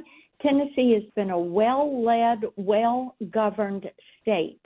And people want to make certain that we stay on this track and that we get first choice at these great companies that are looking to leave some of these blue states because of the tax policies, the regulation policies. You look at California, they're looking at an exit tax to tax people that are trying to leave the state or move their businesses out of their state. They want you to pay in order to get out of there. You look at states like New York who have said, hey, wait a minute, everybody left during COVID, but we need you to come back because we need your money. And people are saying, no, it's not about you, the government. It is about we, us, the people, and what we want. And in Tennessee, I hope Tennessee will continue to be at the top of the heap and working hard to make certain as the next governor, I keep it at the top of the heap when we say we are the best place to live, to work, to rear your family, to have those kids come back home and have great jobs for them for the next generation. That is what we are focused on. 742 on Super Talk 99.7. Senator Marsha Blackburn joining us. All right, the Senate, just some Senate business here. The Senate keeps voting on these war powers resolutions. The Democrats, as far as I can tell, they're basically trying to stop the president's efforts in Iran through the War Powers Act. I mean, obviously, Senator, even if it passed both chambers, the House and the Senate, Trump could veto it. So, have you looked at the Democrats and said, what is the point in all of these resolutions? I do this every single day.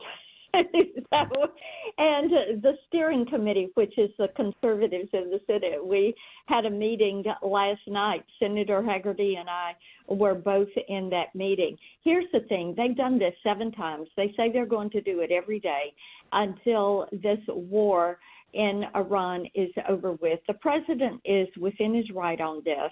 We're at day 49. We are into negotiations. The vice president is in Islamabad today to negotiate with the Iranians. The goal is this. You cannot let Iran keep 60% enriched uranium, 1,000 pounds of it, we have now found out, not 600, which they first had. But you cannot let them get a nuclear weapon. We cannot have a nuclear-powered Iran.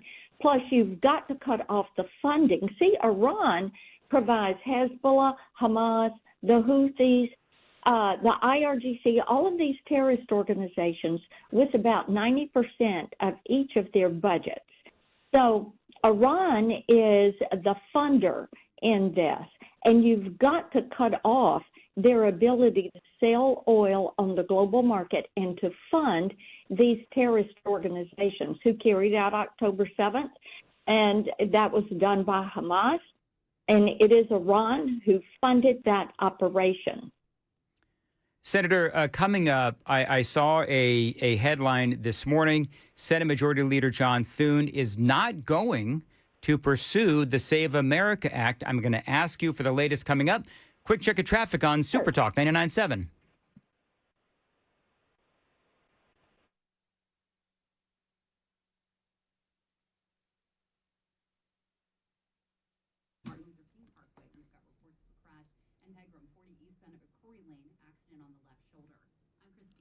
Mostly sunny today, high of 80 degrees. Senator Marsha Blackburn joining us on Super Talk 99.7. So that headline, of course, I'm sure you know, Senator, that I'm a big supporter of the Save America Act. I know that you are as well. So what's the latest? Is John Thune, the Senate Majority Leader, is he just giving up on getting this passed? Oh, not at all. And we're working every day to find a way to get this done. We are not giving up on the Save America Act. And hopefully, and there is a way, as we look at the DHS funding, there is something I've recommended that we look at and see if we can do. And that would be to in some way incent or require states to check their voter rolls against the DHS listing of people that are in the country illegally. Believe it or not, they've got a list.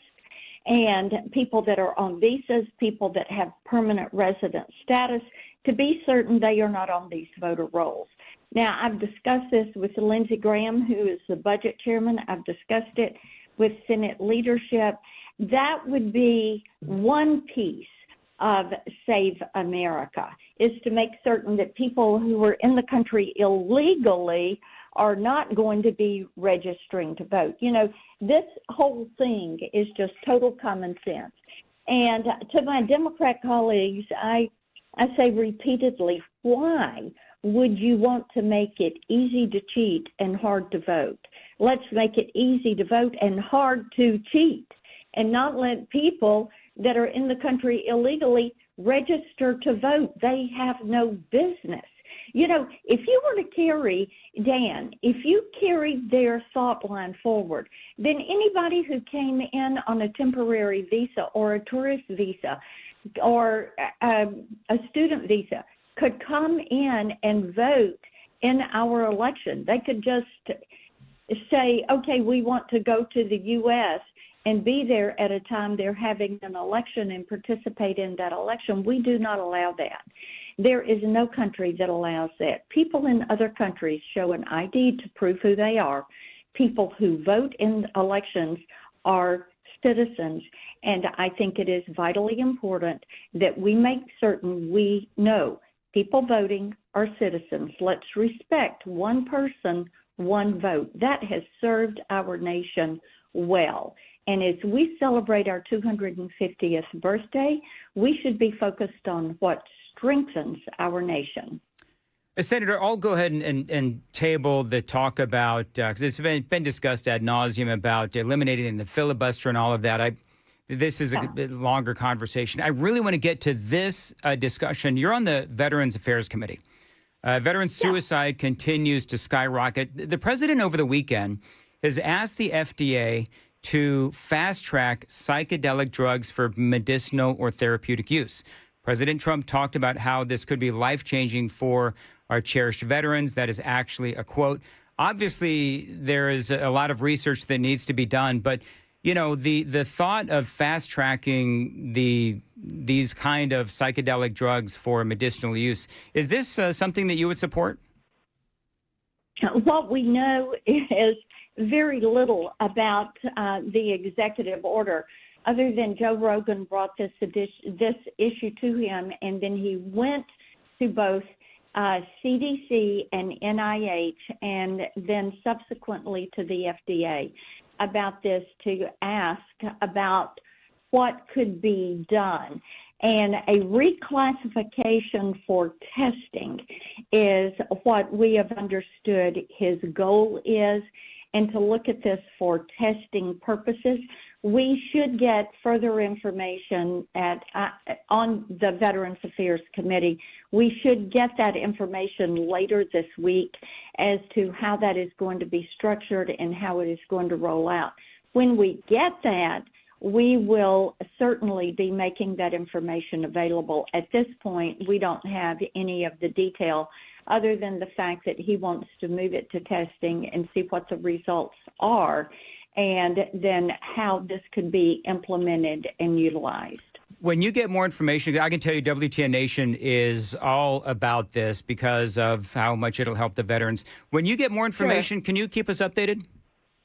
Oh, absolutely, we will. We've got veterans that are a part of our staff and are out and about every day, and I can assure you they have been contacted. We've all been contacted. And as we get details and how this is going to proceed, what sites, what veteran centers are going to be involved in the testing, we will certainly be making that information available. Awesome. Thank you very much, Senator Marsha Blackburn. We are out of time. But thank you. All right, we'll have a great day, and we'll talk to you again soon. 7:51. I almost did. I almost told myself to have a great day, didn't I? Is that what I almost did to a senator? Is that what I did, Joan? I think maybe. Got it. Yeah. You were so close. I was so close. You know what? My questions were nice and compact. They were, yes. They actually made sense. Mm-hmm. Sort of. And then I told myself to go have a nice day. Do you think she noticed that? Nah. Oh, Joan. Do you also tell the waiter to enjoy his food too? Shut up, Sam. I hope she did notice that. Whatever. All right, you'll know by whether or not she comes on with you again. Do you know what? I'm also getting hate on the super text line. And you know what? The hatred that I can feel your anger. I know why people are upset with me, and I'm going to address it, Joan, coming up. Oh, yeah? Because it's a fair criticism. And it's a criticism I've heard before.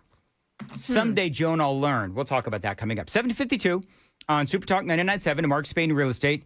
Skip the spring cleaning and sell your home hassle-free with the guaranteed offer from Mark Spain Real Estate.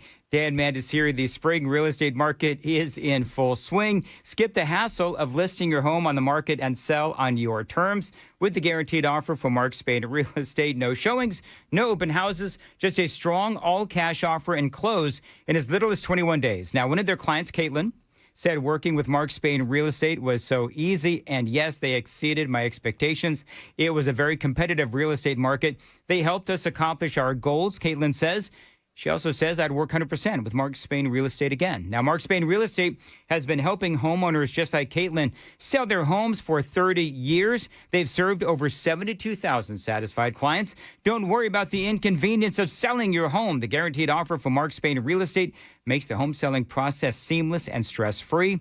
Find out what the guaranteed offer on your home would be today. There's no obligation. 855-299-SOLD. Or go to markspain.com to get a guaranteed offer on your home today. That's markspain.com and start packing.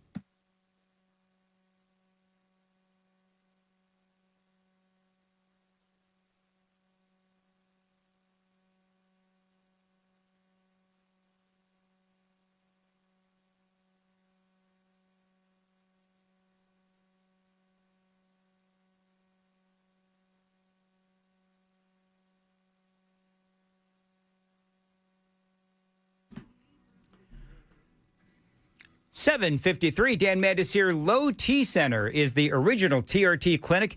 They've helped thousands of men across Tennessee and America get their lives back with high-quality testosterone therapy. Now, Low T Center has set the standard that other clinics are still trying to measure up to. Now, they've been highlighted for having the highest quality testosterone on the market. Low T Center, they use only the highest quality testosterone on the market.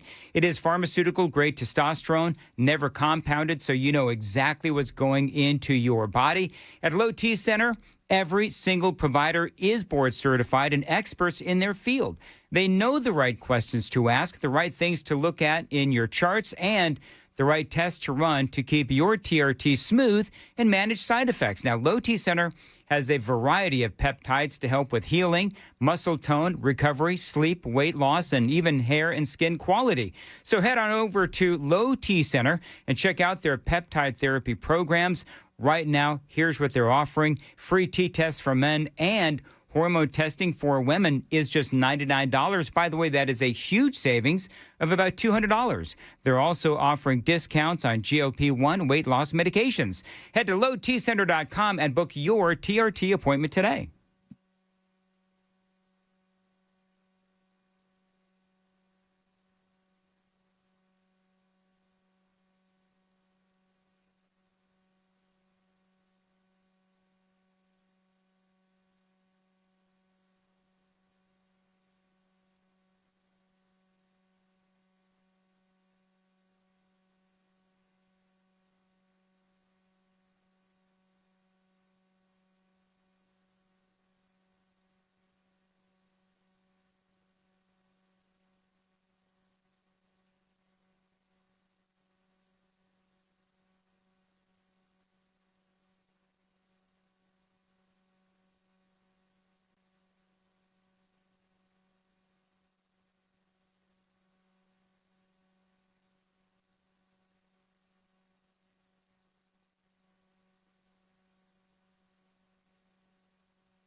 7:58 Super Talk 99.7 WTN. Good morning to your friends. Joan, I don't know if you heard that. I forget, Mark Spain, I think it was a commercial for Mark Spain. Yeah. Where I'm trying to get through the commercial and I'm still laughing at myself for wishing myself, Yes. to have a nice day during the end of that Marsha Blackburn interview. What is wrong with me? And you know what's so funny? I always save my biggest screw-ups for when I'm talking to somebody important.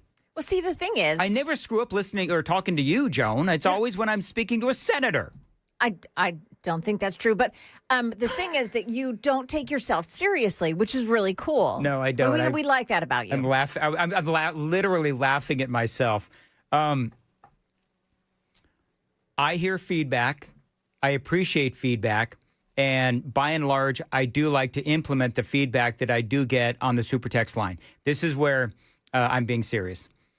So I'm playing the audio of that dirtbag dude that's running for the Senate in Michigan, that Muslim dude that's dogging on J.D. Vance.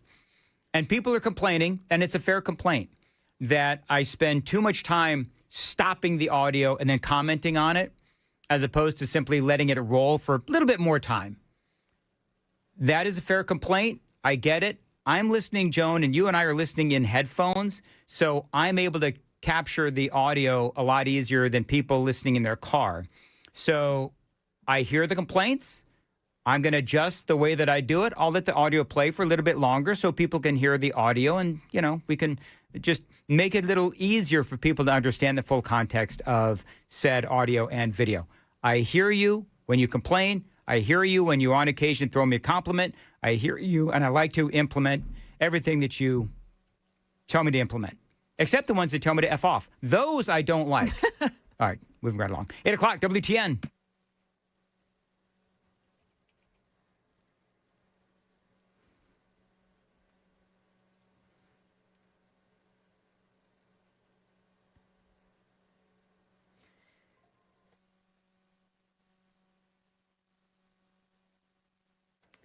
Good morning. Now 8 o'clock, and I'm Joan Jones with your top stories. Another Iranian-flagged vessel has been boarded by U.S. forces. This one happened overnight in the Indo-Pacific region, an oil tanker. According to the Wall Street Journal, Iran was already angered by a similar incident that took place on Sunday. Nearly 2 months into the war, the Strait of Hormuz remains a pressure point. Iran now vowing to retaliate after U.S. Marines seized an Iranian cargo ship allegedly trying to bypass the U.S. blockade on Sunday. Central Command releasing video of Marines rappelling down onto the deck of the ship. The vessel and its Iranian crew taken into U.S. custody.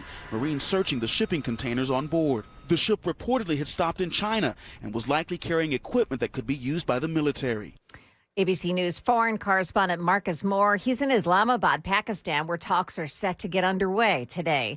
2 former employees with the city of Mount Juliet have been charged with operating a scheme to sell old cell phones for profit.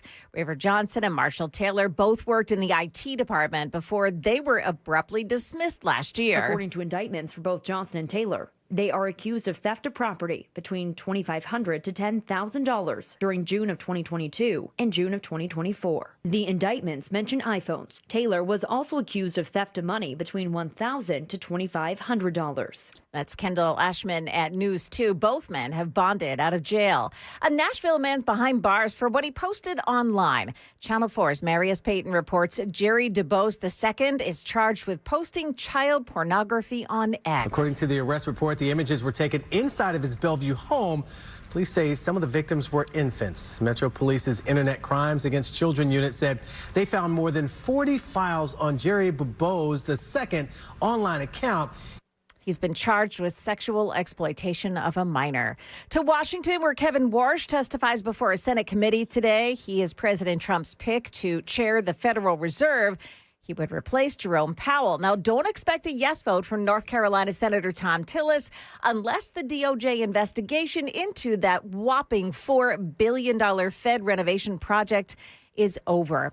And over in the House of Representatives, the Ethics Committee decides whether to expel Democrat Congresswoman Sheila Sherfilis McCormick, who was found guilty of stealing $5 million in FEMA funds. Now, she spent that money on her campaign, a giant diamond ring, a Tesla, designer clothes, high-end hotels, and a cruise.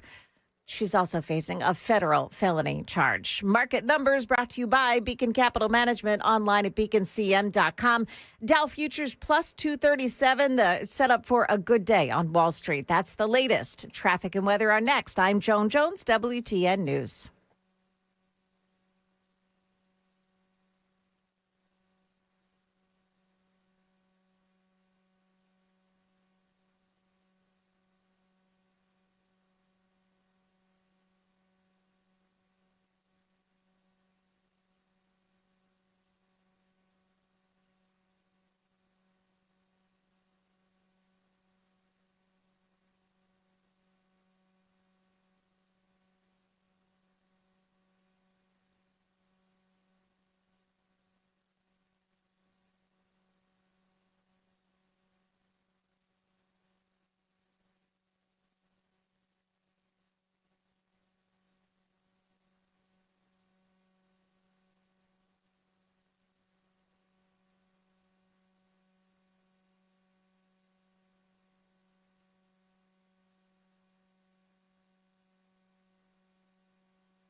Got an accident 40 westbound in Hermitage. It's just before Old Hickory Boulevard East on the right shoulder. Highway 100 in Pasquo.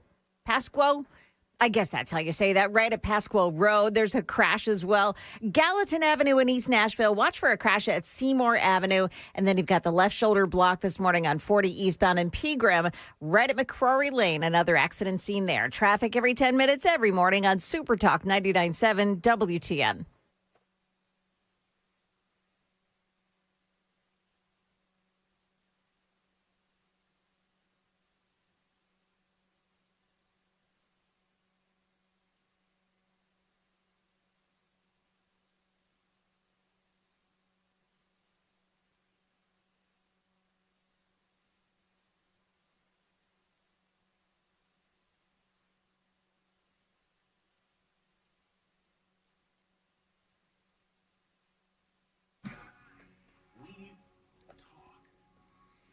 '806 Super Talk 99.7 WTN 615-737-9986. Joan.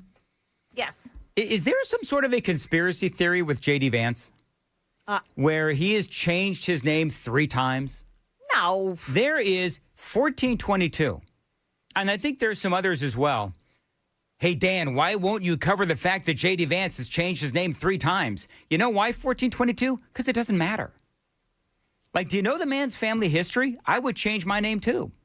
Yeah, right. No kidding. So I asked him, you know, why do you obsess over this? Because there's people look for conspiracy like everywhere. So I went ahead and I took the bait, and then I've got some audio from Donald Trump, who had just called into CNBC. So I haven't heard the audio yet, but I'm going to get to that very quickly. But J.D. Vance, this is according to Grok, has changed his name 3 times. His legal name is James David Vance. He has had 3 different full names over his life due to family circumstances involving 2 official legal changes plus a stylistic adjustment. So he was born James Donald Bowman, named after his biological father, Donald Bowman. His parents divorced when he was young. He changed his name to James David Hamill as a child, around the age of 6. His mother remarried to her 3rd husband, a guy named Robert Hamill, who adopted J.D. Vance.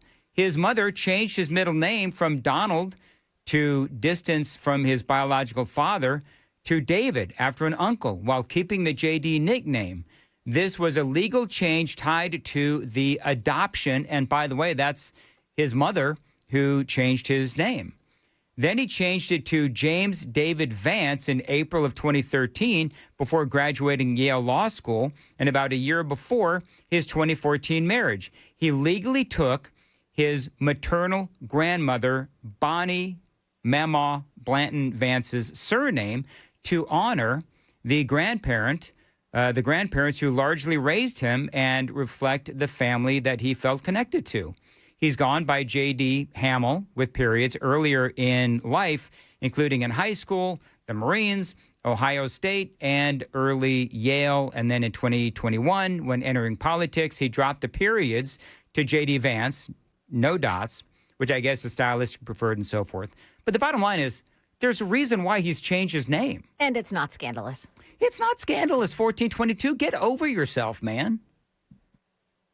Like, there's no conspiracy theory here. And if you think there is one, and he has not answered my respond text, which is, why are you obsessing over this? Does he think that he's like a Russian plant? Like, is that what it is? I mean, I don't know. I don't really care. But anyway, so that's the story of J.D. Vance's three names. Do you know my mom, Joan, have I ever told you this story? You know, my mom's original name was Betty. Oh. And then she changed her name to Amber. Hold on. It was so was she Elizabeth? No, she was literally Betty. Oh. The oldest name in the world. Betty, Betty. Yeah. I know sometimes Beth will come from that, and from Beth you get Betty. No, she was Betty. And then she changed it to Amber. And I said to her, Mom, did you have to change your name to a stripper's name? Now, on the center stage. Now, she laughed, just so we're clear. And I'm not like being mean to people that are actually named Amber. I think it's a great name. It was just a joke because Mom thought it was funny because, you know, she had that kind of a sense of humor. So I'm not insulting anybody named Amber. Wow. And I actually don't know if there is a stripper named Amber. I'm sure that there is. Here's what I know, though, Joan. Yeah. There's no stripper named Betty. That's what I know. I'm pretty sure there's none named Joan either. No, I don't think so. No. I'd be willing to bet there's one named Destiny somewhere. Yeah. I know someone who named their children two girls, Heavenly and Destiny. How do you ensure that your kids are going to grow up to be strippers? You name them Heavenly and Destiny. I'm and totally they're beautiful kidding. Girls. You know what? Yeah. I'm kidding. People are going to get mad at me. Let's move on. All right. Donald Trump just called into CNBC, and this is, hey guys, this is audio only because he's on the phone, so it doesn't matter. So audio only. And I've not heard this yet. So the president, though, going after Chuck Schumer and Hakeem Jeffries on live TV for attempting to undermine his negotiations with Iran. This is President Trump. You know, so it's tough. But we can't let traitors. We can't let traitors like Schumer put pressure on you where they say we want out. Think how bad that is. I'm negotiating with these people, and they're telling us we have to get out now. We have to get out now. We have to get now. And they were in a war for 18 years. They were in a war for, think of that, Vietnam, 19 years, Iraq, 8 years. So right. I want to make a good deal. I'm not going to be rushed. I have all the time in the world. I want to make not a good deal. I want to make a great deal. I don't want to do this, go through this. And, you know, if you look at this, what we've suffered in terms of losses, we lost 13 men, and that's terrible. I wish we didn't lose one.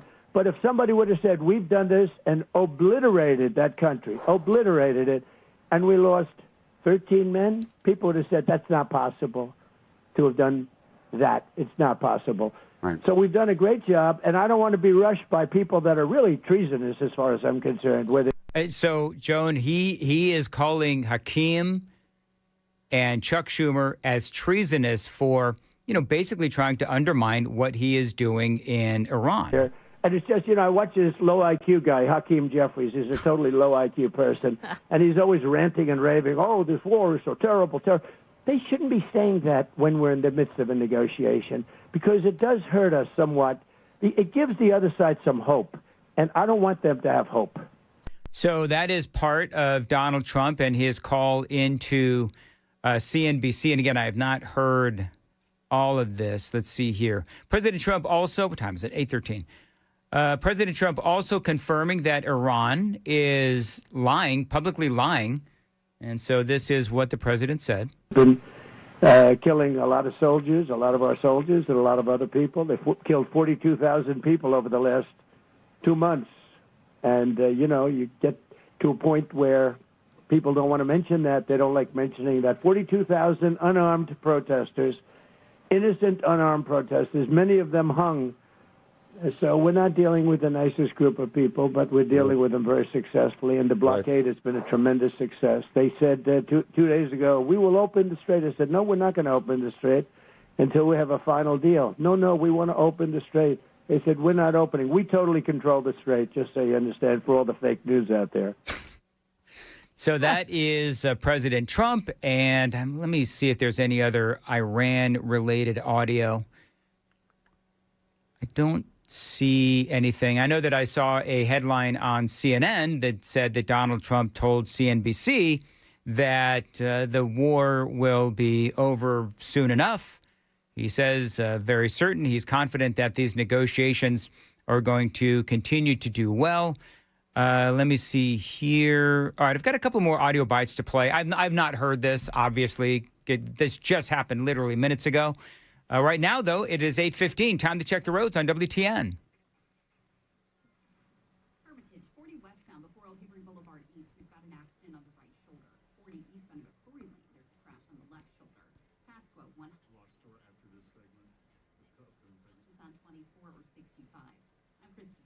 Mostly sunny today and a high of 80 degrees on Super Talk 99.7 WTN. By the way, Joan? Yes. I don't know how to tell you this. Yeah. Donald Trump has called you fake news. I don't blame him. Fake news, I just Jones. hope he understands that it's not me. I'm letting you know now. Yeah. And I'm going to play that audio coming up. And no, I won't interrupt the audio. First time ever. Shut up, Joe. Shut up, Jill. All right. This is Jane. Whatever your name is. Yeah. All of you shut up. This is Donald Trump, and he's talking to, I guess it's a Squawk Box on CNBC. And they're talking about the prospects of a signed deal today or tomorrow. You're saying that you need at least the prospects for a signed deal today and tomorrow, or else you would resume bombing Iran. Well, I expect to be bombing because I think that's a better attitude to go in with. But we're ready to go. I mean, the military is raring to go. They are absolutely incredible. I built the military in my first term. I'm using it now. The military, when I took it over from Barack Hussein Obama, it was so depleted, so sad. And I built it in my first term. You remember those big numbers. You talked to me about it once. That's a lot of money for military. I built it. We did a great job with our military. And we're using it now and rebuilding it, too. We've done a lot of rebuilding also in my first year of the second term. But we have we have the most powerful military in the world. Everybody knows it. Well, including the Iranians. Of course, they know it as well. One more. Let's see here. This is Trey Yingst. And he was on Fox News. Got a lot of breaking news in the last little bit here. Trey Yingst, remember the president, there was a report that there was an Iranian vessel that left an Iranian port and was able to move through the Strait of Hormuz, undercutting our blockade. Do you remember that, Joan, that you reported that earlier? Mm-hmm. Donald Trump says that's false. Donald Trump says that's fake news. Really? Mm-hmm. Yep. Fake news, Joan. Well, that's what I do. I mean, I'm a reflection of my industry. Here's the deal. It's actually not Joan. Oh, okay. It's ABC News. It's ABC News. That's true. And so we get, well, everybody was reporting it. So when you've got all of these different media outlets that are reporting the same thing, then, okay, well, it must be true. But apparently it's not. And this is Trey Yingst, and this is what he says about that. Hey, Trey, could you give me an idea? Are we letting ships through? Because we're seeing different reports. First, nobody's getting through. Then we boarded a ship that tried to get through. Do you have any reporting that talks about what's really happening in the Strait? Yeah, the United States is allowing any vessels who are passing through this area to make their way to their final destination as long as they're not coming from Iranian ports. There were some reports overnight indicating that 26 vessels from Iran's shadow fleet were able to make it past the U.S. blockade. There is no evidence of that, and despite what one Democratic senator talked about, there is a concerted effort by the United States to ensure that any vessels that are coming from Iranian ports are turned around or seized, as we saw with that one cargo ship over the weekend. So, Trey, that was just Iranian propaganda, right? Yes, absolutely. And the shadow fleet that the senator is talking about is used to directly fund Iranian proxies across the Middle East, including Hamas, the Houthis, and Hezbollah, who are directly responsible for killing U.S. citizens. And so the shadow fleet is a very serious problem. It is not getting past the U.S. blockade, according to all reports and information that we have from the region. But it is a very serious issue that the U.S. Navy says they will crack down on, not just in the Persian Gulf, but also around the world, including in the Indo-Pacific. There you go. Hey, Trey. So, fake news and propaganda, Joan. That's all it is. So, Joan is now a propagandist for Iran. Holy mackerel. Yeah, well. We're going to put you in a burqa. With just my eyes showing? It's just your eyes showing. Yeah. But you know what? You got great eyes, so it works out well. I Can't tell because I had glasses on. So, you know what? I don't think I've ever seen a woman in a burqa with glasses Do on. you know what? That's so funny. You just said that. Yeah. And I'm like, I don't know if I've ever seen that. Yeah, me neither. So they don't That's allow them to gotta get be glasses either. You know what? Sam, Google an image. Woman in a burqa with glasses. That has to have happened. Well, but see, if they have glasses, then they can drive and they can get away. They can see their way out of the house, that kind of thing. Yeah. They might also read books. Oh, yeah. Oh, we wouldn't want that. We Sorry. wouldn't want women to be able to read. All right, got to go. 8:20, Nashville's Morning News, and Joan has the news coming up at 8:30. Joan. Yeah.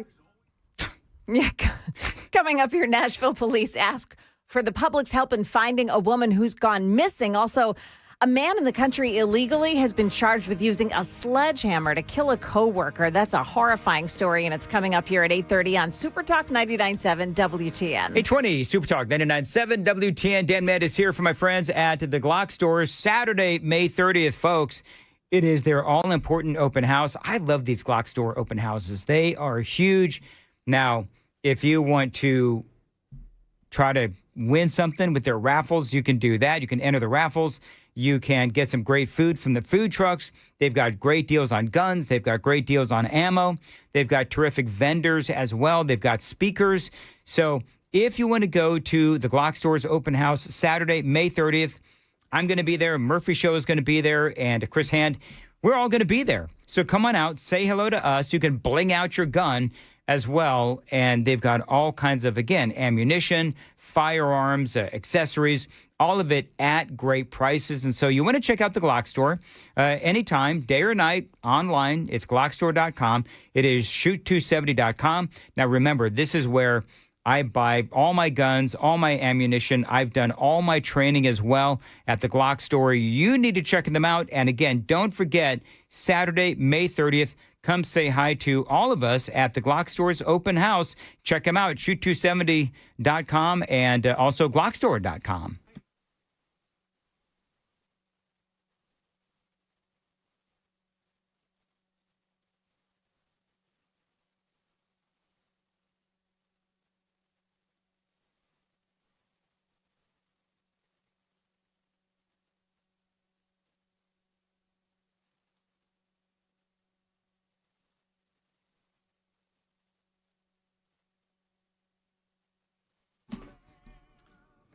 $8:23, Dan Mandis here. So many people, maybe you, are living with cataracts, and you don't even realize how much it's impacting your everyday life. Now, the good news is the fix of cataracts, it is quick, and it all begins with a personalized consultation with my buddy, Dr. Horn at Vision for Life. So listen, friends, look, If you've been dealing with blurry or cloudy vision, a glare or halos around lights, colors that just don't seem as bright as they used to be, those are all signs of cataracts. Now, for a lot of people, driving becomes difficult, even dangerous, especially driving at night. Some people even experience double vision in one eye. Now, if all of this sounds familiar to you, you may have some cataract issues. You've got to reach out to my buddy, Dr. Jeff Horn.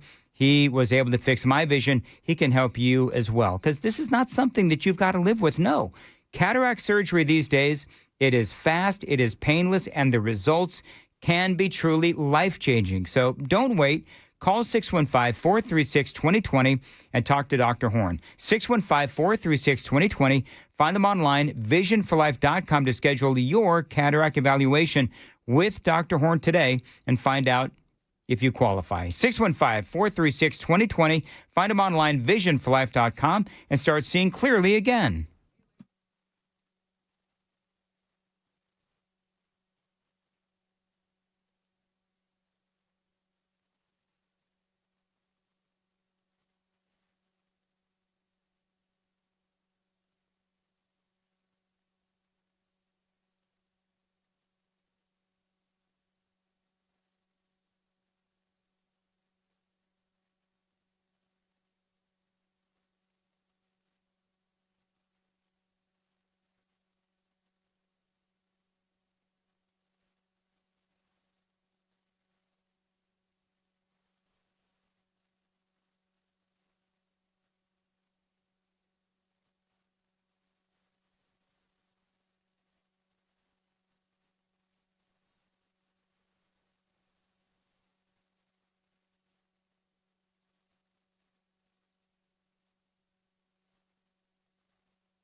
Hey, Joan. Yes. Did you know that I have a stripper czar? A stripper czar? Really? I do. I have a stripper czar. Okay. She works in the stripping industry. She herself is not a stripper. I'm not going to, say her name because I don't have permission to say her name. Okay. But she actually has a stripper database. What? Yeah, because she works in the stripping industry, but not as a stripper. Okay. How do you work in the stripping industry and not? Do you know what, Joan? The less you know, the better. No, when you present things like this, like we have to know, does she make the costumes for strippers? Does she own do they deliver? I don't think that. Sam. Okay, so Sam, stop. I don't think that. I keep having to say that to Sam. I know. Sam, stop. It's like That Sam, Good Morning, it's your birthday. the two. Stop. Yeah. But no, but she does say that there are 7 Ambers in her stripper database. There are nobodies and no Jones in her stripper database. There you go. So I was right. If there's one thing that I was right about today, it's the name of strippers. Congratulations, Yes. Dan. Crushed it. Absolutely crushed it this morning. You must be feeling so proud. Not really. Okay. Not really. I'm working on it though. You know what? I'm getting over the shank of the end of the Marsha Blackburn, Senator Right. Marsha Blackburn interview. Right. I've not heard the audio, but I'm going to listen to it at 8:35 with Chris Hand, and we'll see exactly how bad it was when I meant to tell Senator Marsha Blackburn to have a good day, and I actually told myself to have a good day. Oh, why do I do this? Well, you know. You know what the crazy thing is? Maybe I've had too much of Wally's Bean Machine coffee. Maybe Is there such a thing as too much? There is, well, I don't know. I'm not shaky or anything, but maybe too much of Wally's Bean Machine coffee. Maybe what it does is, you know, my mind is maybe too stimulated. I just had the French vanilla with espresso and the milk. Oh, yeah? Yeah. So good. So good. All right, very Maybe good. you need one of those. Like that'll help you to calm down. Do you know what, Joan? I stopped eating French fries a long time ago, and I don't do French vanilla either because the damn French. Oh, I get it. Can we start calling it Freedom Vanilla? There you go. People Yeah. started calling them Freedom fries. Just so you people know, I'm kidding. Remember the whole Freedom Fries thing? Yeah. So I liked that. maybe we can call them personally. Yeah, I mean Freedom Vanilla. That's from now on. Wally's Bean Machine, it's got to say Freedom Vanilla. That's what it's got to be. Wally, get back in here and change your labels. By the way, if you want to seriously upgrade the coffee in your office, you know, maybe for your next contract negotiation, contact our buddy Walter or Wally, wallysbeanmachine.com. That's wallysbeanmachine.com.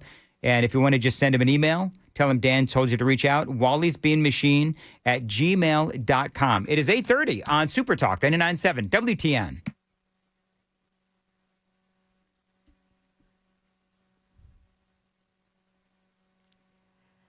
Good morning. I'm Joan Jones with your top stories. A 70-year-old woman missing from her home in Davidson County, and now the TBI has issued a silver alert. Laverne Barbie is her name. She is a black woman, 5'1", weighing about 115 pounds, and she was last seen wearing a black jacket, denim shirt, light-colored jeans, black shoes. She had a tiger print purse with her, and she may be walking with a cane. She was last seen Monday near the Collier Avenue area. If you see her, contact police. Apple CEO Tim Cook stepping down in September. The company announced yesterday he'll be replaced by Apple's head of hardware development. His name is John Turnus. From the beginning, many doubted that Cook could fill the shoes of Steve Jobs, the man many considered one of the greatest innovators of the 20th century. And for years, some critics have claimed Apple has lost its ability to create new products like the iPod and iPhone. But under Cook, Apple stock is now worth more than 20 times what it was back in 2011.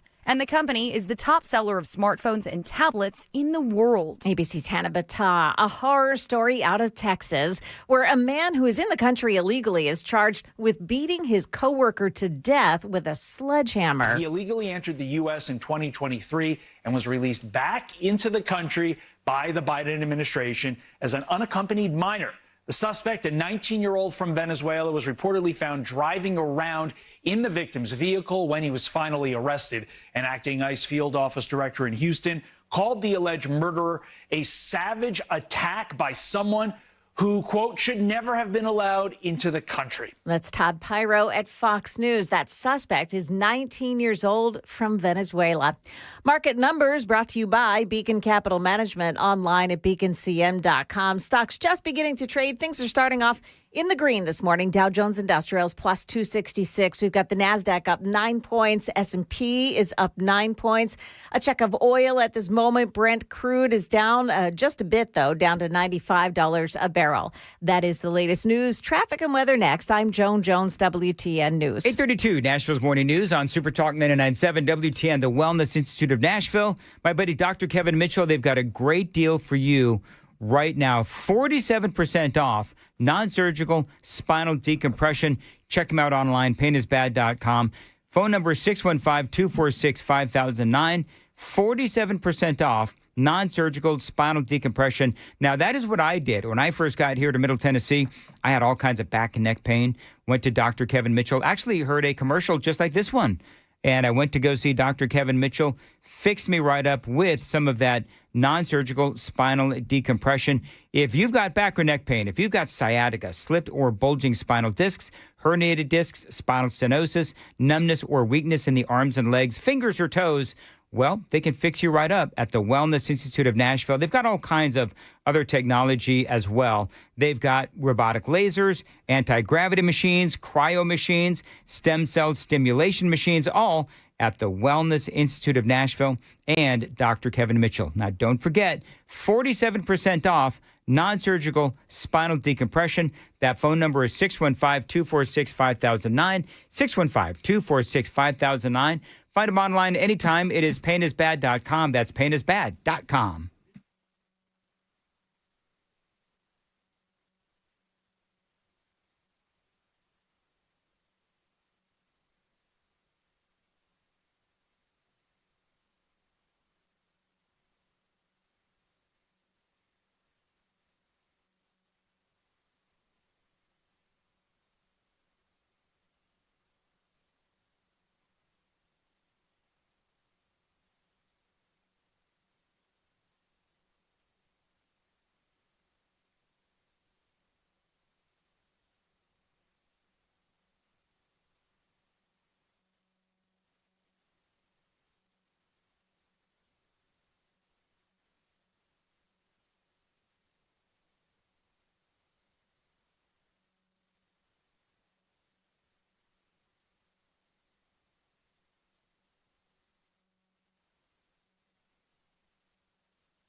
It's an accident this morning on 40 westbound in Hermitage, just before Old Hickory Boulevard East. It's off to the right shoulder. 100, Highway 100 in Pasquo, right at Pasquo Road. That's a crash scene. Also, you've got an accident in Pegram on 40 eastbound at McCrory Lane. Traffic every 10 minutes every morning on Super Talk 99.7 WTN.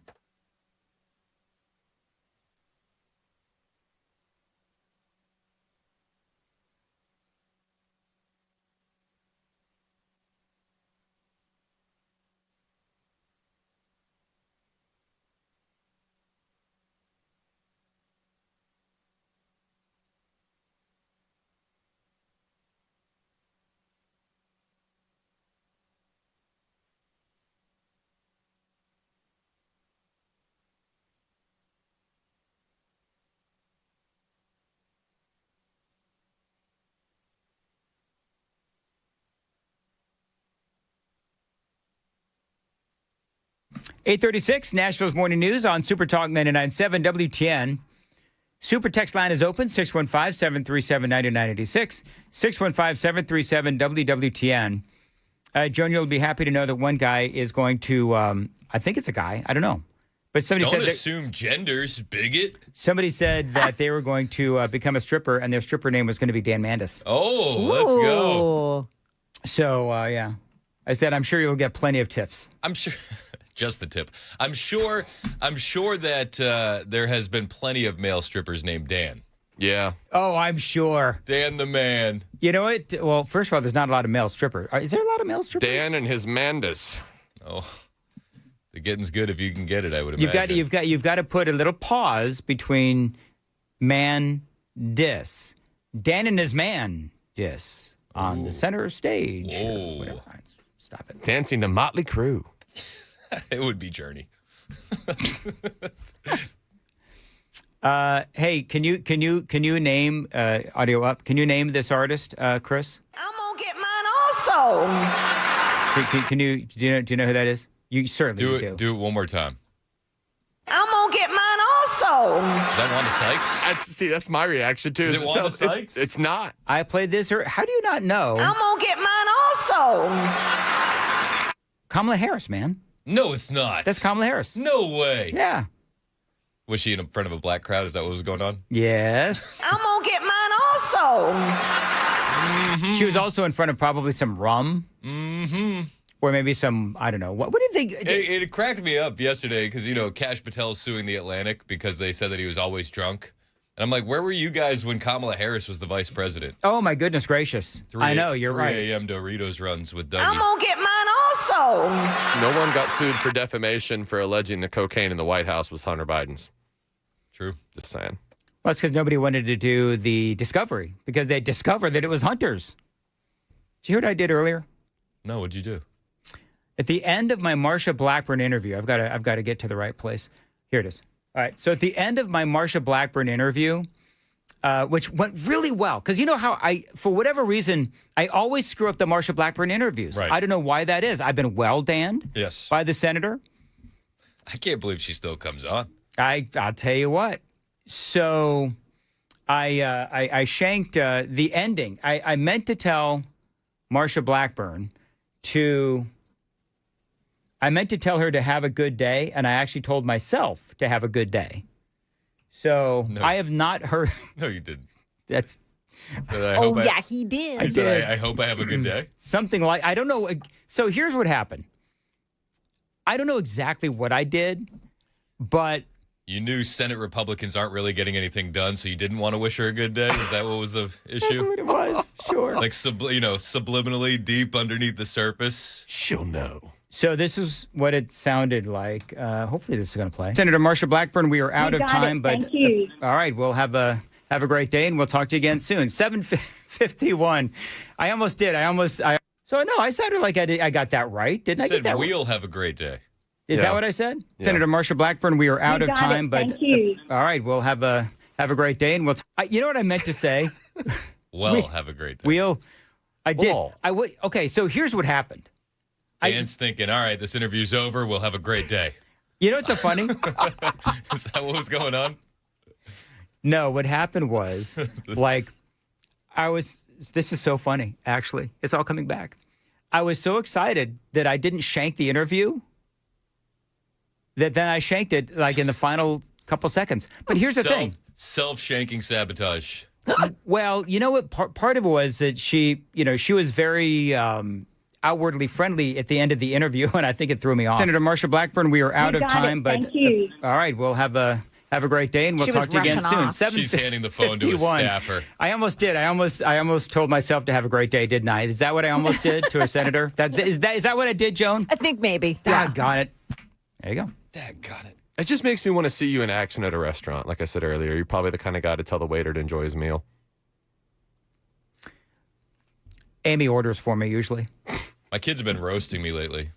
Why? I went through a drive-through line one time with the kids, just like a couple weeks back, and I got the food, and I said, "Thank you, you're the best."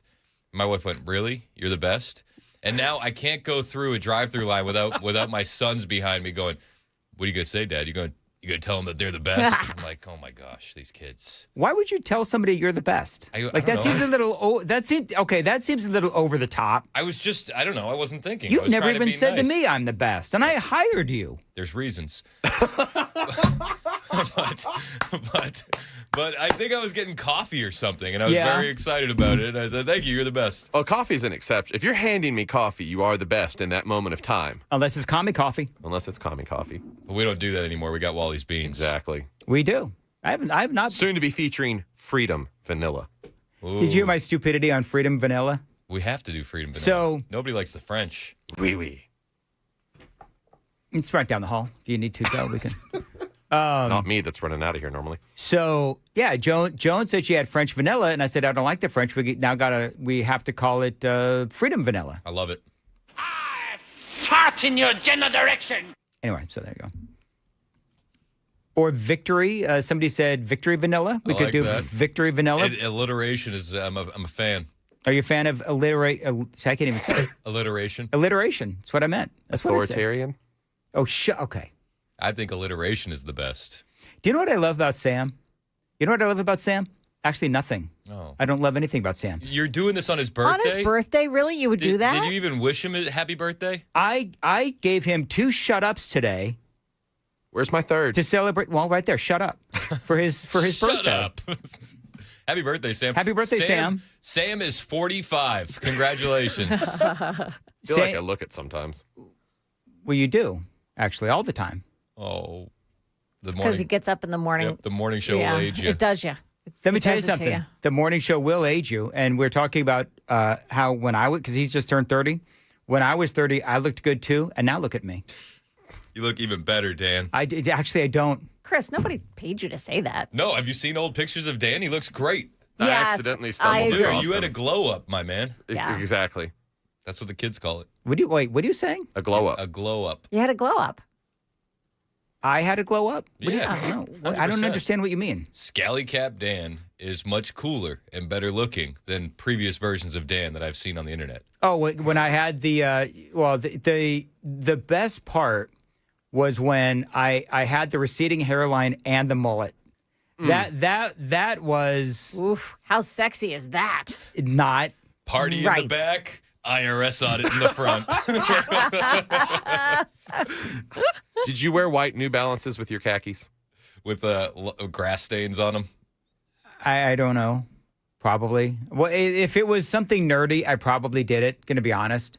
So, and I probably still do that stuff. Whatever, you know. No, now you've got a wardrobe. Now you've got nice style. As he said, you have had a glow up. Well, it's my wife. Like she like I said, she orders for me typically in a restaurant because I get nervous. Do you get nervous? Anybody here get nervous when you're ordering? No. Nope. Oh. It's a just me thing. She says she orders. We do that for the kids. Does she point to the area of the menu you're allowed to pick from?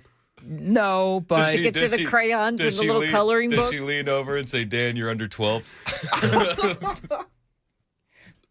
so she'll listen intently. Okay. To make sure that I'm ordering everything correctly. Active listening. For example, the other day we went to Texas Lone Star, what is it? Roadhouse. Texas Roadhouse. Roadhouse. So we go in there and I ordered a steak and I ordered a sweet potato. Okay. How'd you order this steak, Dan? Did you get it well done? With ketchup. Okay. So moving on. Very well done. Here's what's funny. I wanted the sweet potato, and then she says, well, he wants all of the stuff on the side because I don't like my sweet potato. I'm now remembering how this went down. So she said he wants all the stuff on the side, all the cheese and all, just on the side. So you just have a pile of marshmallows and brown sugar. That's actually what it was. And butter right to the left of the potato. But then the waiter turns to Amy and says, how would he like his steak cooked?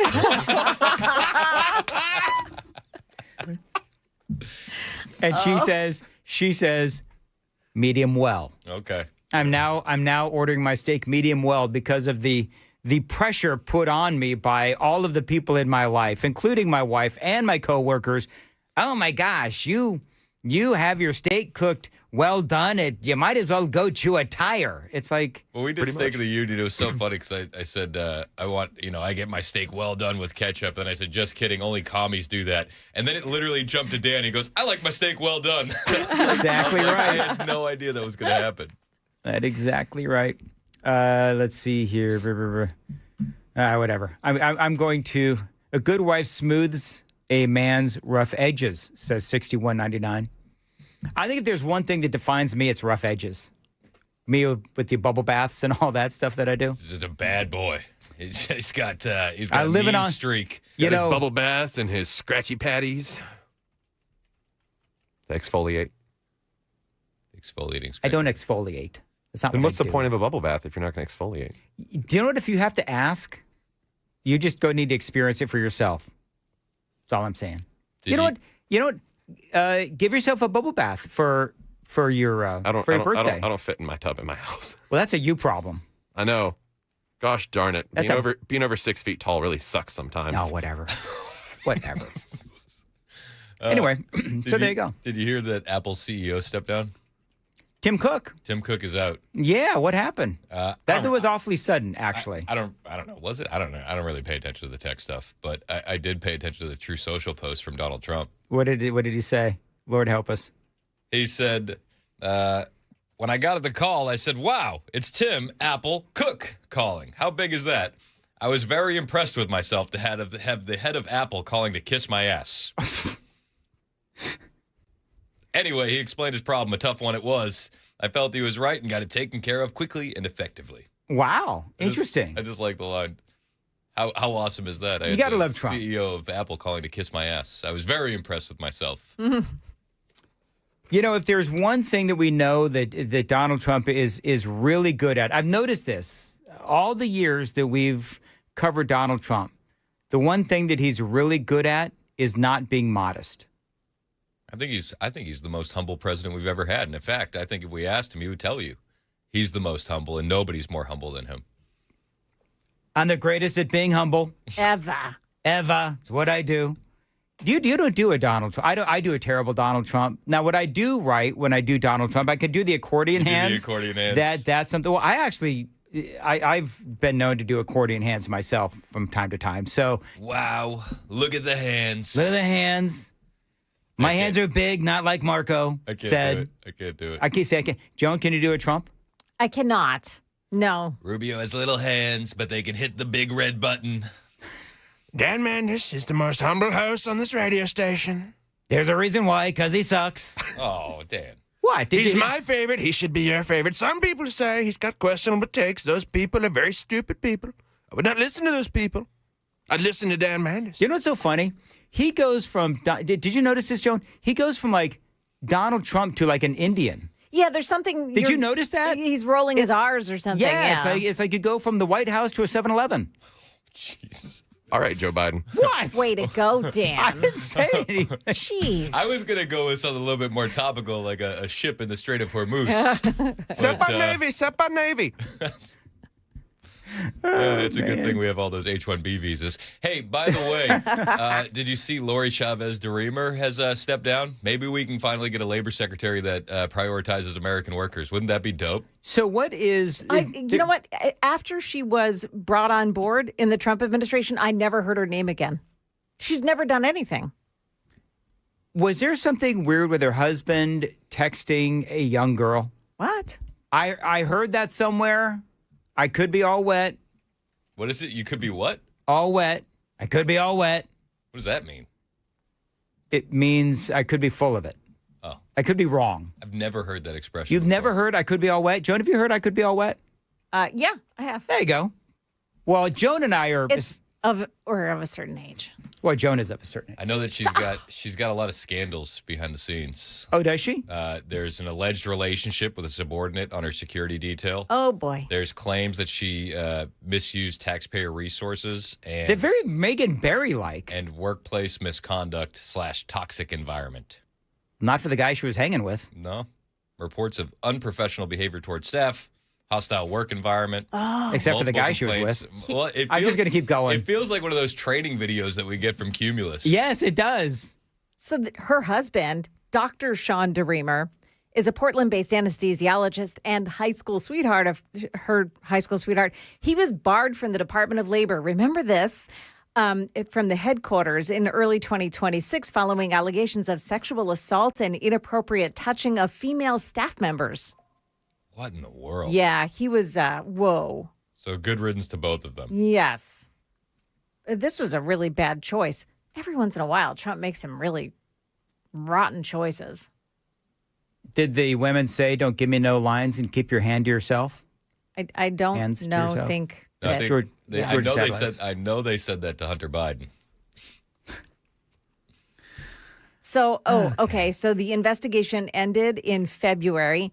Metro Police in D.C. ended the investigation into the allegations with prosecutors determining there was insufficient evidence to file criminal charges. All right.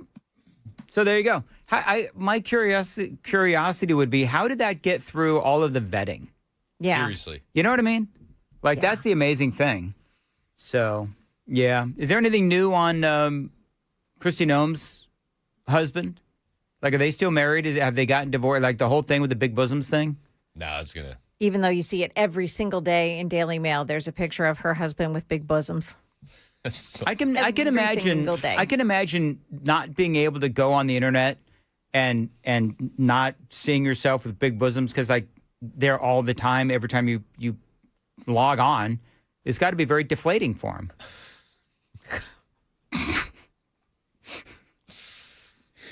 You know what? I really Only suck if there's today. a porcupine around. You didn't do that on purpose? I did do that on purpose. Oh, okay. Deflating. All right. I thought it was funny. Why would you say it double sucked? entendre kind of a thing. I got it. They're swingers, dude, says 9506. I don't think Kristi Noem herself is a swinger. I don't know. No way. You're not the governor of South Dakota. Do you think Mr. Noem ever sat in that lonely chair while Corey Lewandowski was in the hotel room? I don't know. I don't think so. You? It wouldn't shock me. Okay. I think we're done. 8:54, Nashville's Morning News on Super Talk 99.7. Joan. Happy birthday, Sam. You know what? The end of this segment has also been very deflating. We usually like end with laughter and not just a, Yeah, that's right. I was talking to my good friend Mason in here who wished me a birthday before any of you did, so you guys suck. What are you talking about? I wished you a birthday like All hours morning ago. long. We did it before people were awake. He did it in the dead of the night, whispered softly in my ear. Okay, I don't think we want to know any more about that. Very well. Would you guys like some alone time? Because, I mean, that's... maybe on a covered patio. I know that I would like some alone time from you two. Anyway, 8:55. Real quick, Joan, what's coming up in the news? We've got the latest on the Iran talks, and the Supreme Court says no thanks to a case that was brought by some parents.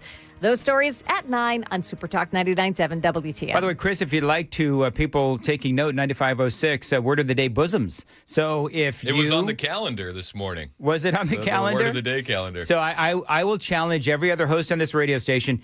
You work in the word bosoms in your show and do it in an actual content-related way. I will. Dan Mand is here for my friends at the Covered Patio. Warmer weather means you want to spend more time outside. If you want to add more living space to your home, think about building or upgrading your patio. Now, they've got motorized screens so that you can easily keep the patio open when you want some sun and closed when you want some shade. So your back screened-in porch becomes so much more enjoyable. Now, at the Covered Patio, they've got a ton of outdoor living options with motorized screens and patio covers and custom wood decks and outdoor structures. They've got a ton of options with styles for every budget. This is why I love the Covered Patio. You will as well. Now, they're dedicated to fair prices and customized solutions for your specific home and space. Enjoy your home a lot more with an incredible patio upgrade from the Covered Patio. Reach out to the Covered Patio, 615-695-2407, 615-695-2407, online, thecoveredpatio.com.